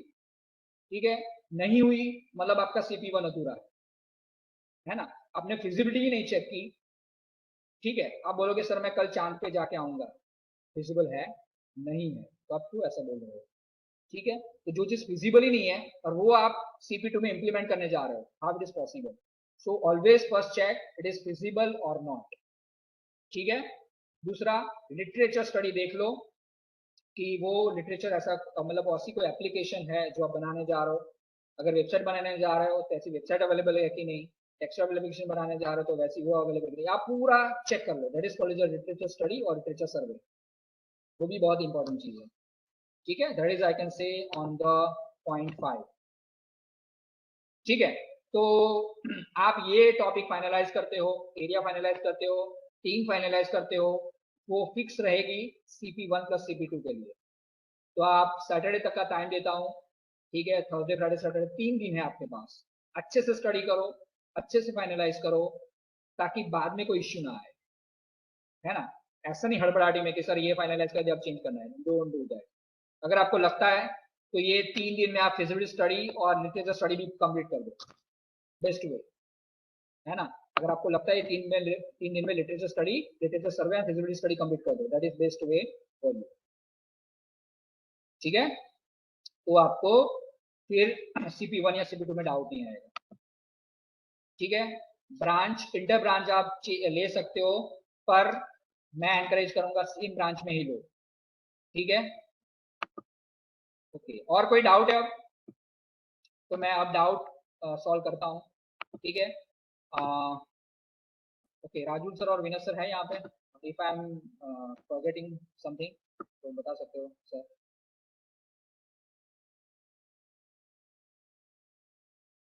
Hello, any other faculties here can tell me if I am missing something और नॉट। तो ध्यान में रखना है आपको, CP1 में एक्चुअली आप कर रहे हो, क्या कर रहे हो मैं बता देता हूँ कि CP1 में आप सॉफ्टवेयर इंजीनियरिंग के प्रिंसिपल सीख रहे हो। ठीक है, 15 जुलाई से 31 जुलाई तक आपको मैक्सिमम टास्क कंप्लीट कर देना है। और CP2 में आप इंप्लीमेंट करोगे जो CP1 में आपने डिसाइड किया है। ठीक है, I hope it is clear to everyone. Okay, चलो अब मैं क्विकली थोड़े क्वेश्चंस ले लेता हूँ, राइट। फैकल्टीज के कांटेक्ट में दे दूंगा। ठीक है, now let me see the chat. yes yes yes I will make this in English, Rishita, don't worry। ठीक है, okay, just a moment। हाँ, इंटर्नशिप की मैं बोल देता हूँ कि इंटर्नशिप, हाँ अभी किसी को डाउट नहीं है वो लीव कर सकता है meeting. My official explanation is completed, मेरा ऑफिशियल एक्सप्लेनेशन कंप्लीट हो चुका है। अगर आपको कोई डाउट नहीं है तो आप जा सकते हो। ठीक है, टेक्निकल इंटर्नशिप जो है वो आपको खुद ढूंढनी है, अगर हमारे ऊपर आशा मत रखिए। अगर हमें कुछ मिलता है तो हम आपको पक्का बताएंगे। हाँ, मुफ्त कोर्सेज का लिस्ट हम आपको शेयर करने वाले हैं। ठीक है, सैटरडे तक मैं आपको फिर से मैसेज करूंगा, सैटरडे तक आपको गूगल फॉर्म भर देना है प्रोजेक्ट एरिया के साथ, टॉपिक के साथ। अभी आपको इम्प्लीमेंट नहीं करना है, बट आपको जो भी टॉपिक आप मतलब आप जो भी टूल एंड टेक्नोलॉजी से करने वाले हो वो आपको सीखने का मौका मिलेगा ये सेमेस्टर में।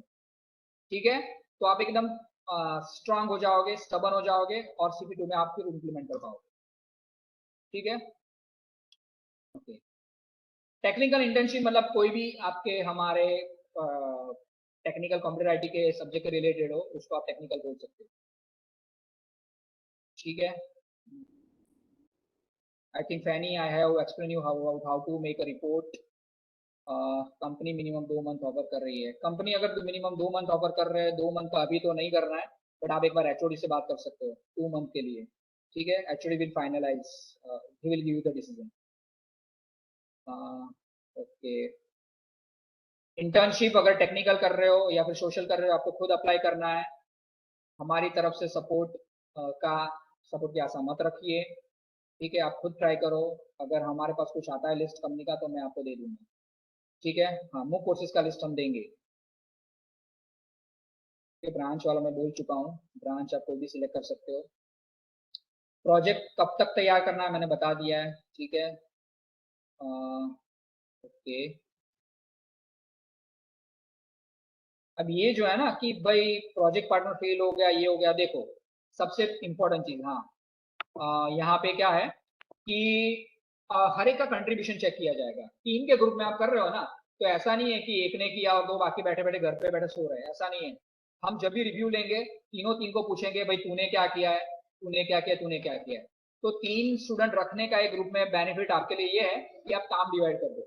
फॉर एग्जाम्पल, एक पर्सन लिटरेचर स्टडी करेगा, एक पर्सन फिजिबिलिटी एनालिसिस करेगा, एक पर्सन टेक्निकल रिक्वायरमेंट देखेगा। तो आप काम डिवाइड कर लो, है ना, तो आपका काम फास्ट होगा। If you divide the task, your task will be, your project मतलब CP1 विल बी फास्टर, है ना। तो तीनों तीन का कंट्रीब्यूशन क्या है वो देखा जाएगा। तीनों तीन के मार्क्स अलग होते हैं, ये ग्रुप वाइज मार्क नहीं होता है CP1 में। CP1 में सेपरेट मार्क्स होते हैं हर एक स्टूडेंट के। तो अगर आपने काम किया है तो आप कभी फेल नहीं होंगे, आपके पार्टनर ने काम नहीं किया तो वो फेल हो सकता है। ठीक है, फैकल्टीज के कॉन्टेक्ट में दे दूंगा, चलो थोड़ा वेट करो आजकल में, है ना। दूसरी एक बात है, फैकल्टीज को आपको कांटेक्ट करना है तो ईमेल आईडी वेबसाइट पे अवेलेबल है। वेबसाइट पे ईमेल आईडी अवेलेबल है, आप उनको पहले ईमेल करो। ठीक है, तो ये एक आप वे ऑफ कम्युनिकेशन कर सकते हो। अगर वो मेल देख कर रिप्लाई नहीं करते हैं तो फिर आप मुझसे कॉन्टेक्ट नंबर मांगना, मैं आपको दे दूंगा। ओके, मिक्स चलेगा, मैं पहले ही बोल सकता हूँ, बोल रहा हूँ। सबका आई थिंक वही कंसर्न है कि ब्रांच इंटरडिसिप्लिनरी हो सकता है कि नहीं।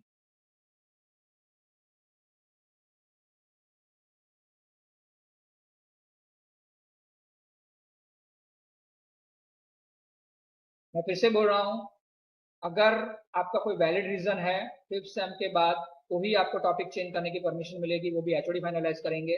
अगर कोई वैलिड रीजन नहीं है तो आपको परमिशन चेंज नहीं मिलेगी। आपका टीम, टॉपिक, एरिया, टूल, मतलब टेक्नोलॉजी एक बार फाइनलाइज हुआ तो मोस्ट प्रोबेबली चेंज नहीं कर पाओगे आप, 99.99%। ठीक है,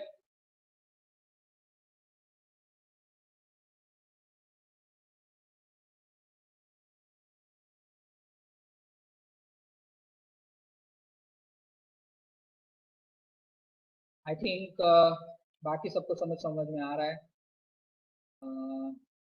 sensors,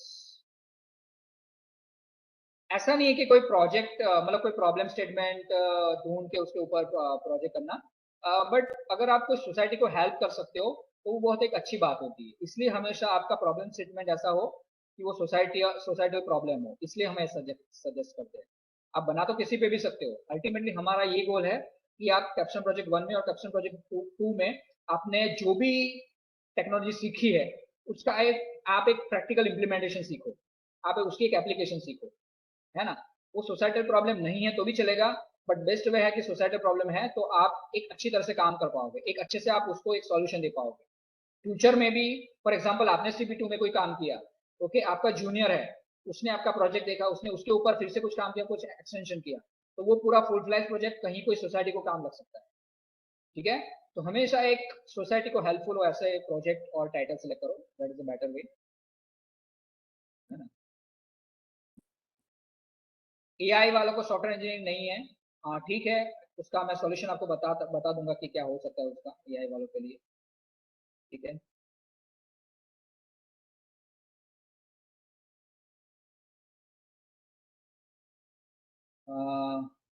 I think now every one has clear.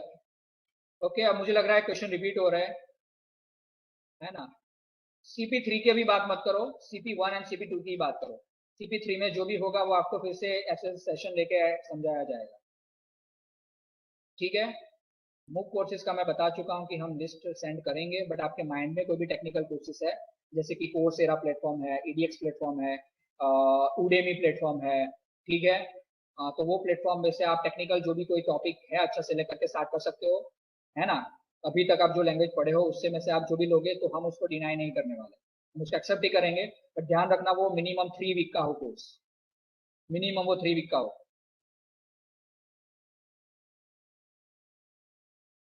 ठीक है। ये एक्सेल फाइल और वो ठीक है मैं सेंड कर दूंगा, वैसे मैंने आपको समझा दिया है, मैं रिकॉर्डिंग शेयर करने वाला हूँ तो रिकॉर्डिंग में आप देख पाओगे सब चीजें, ठीक है। So I think now everything is clear.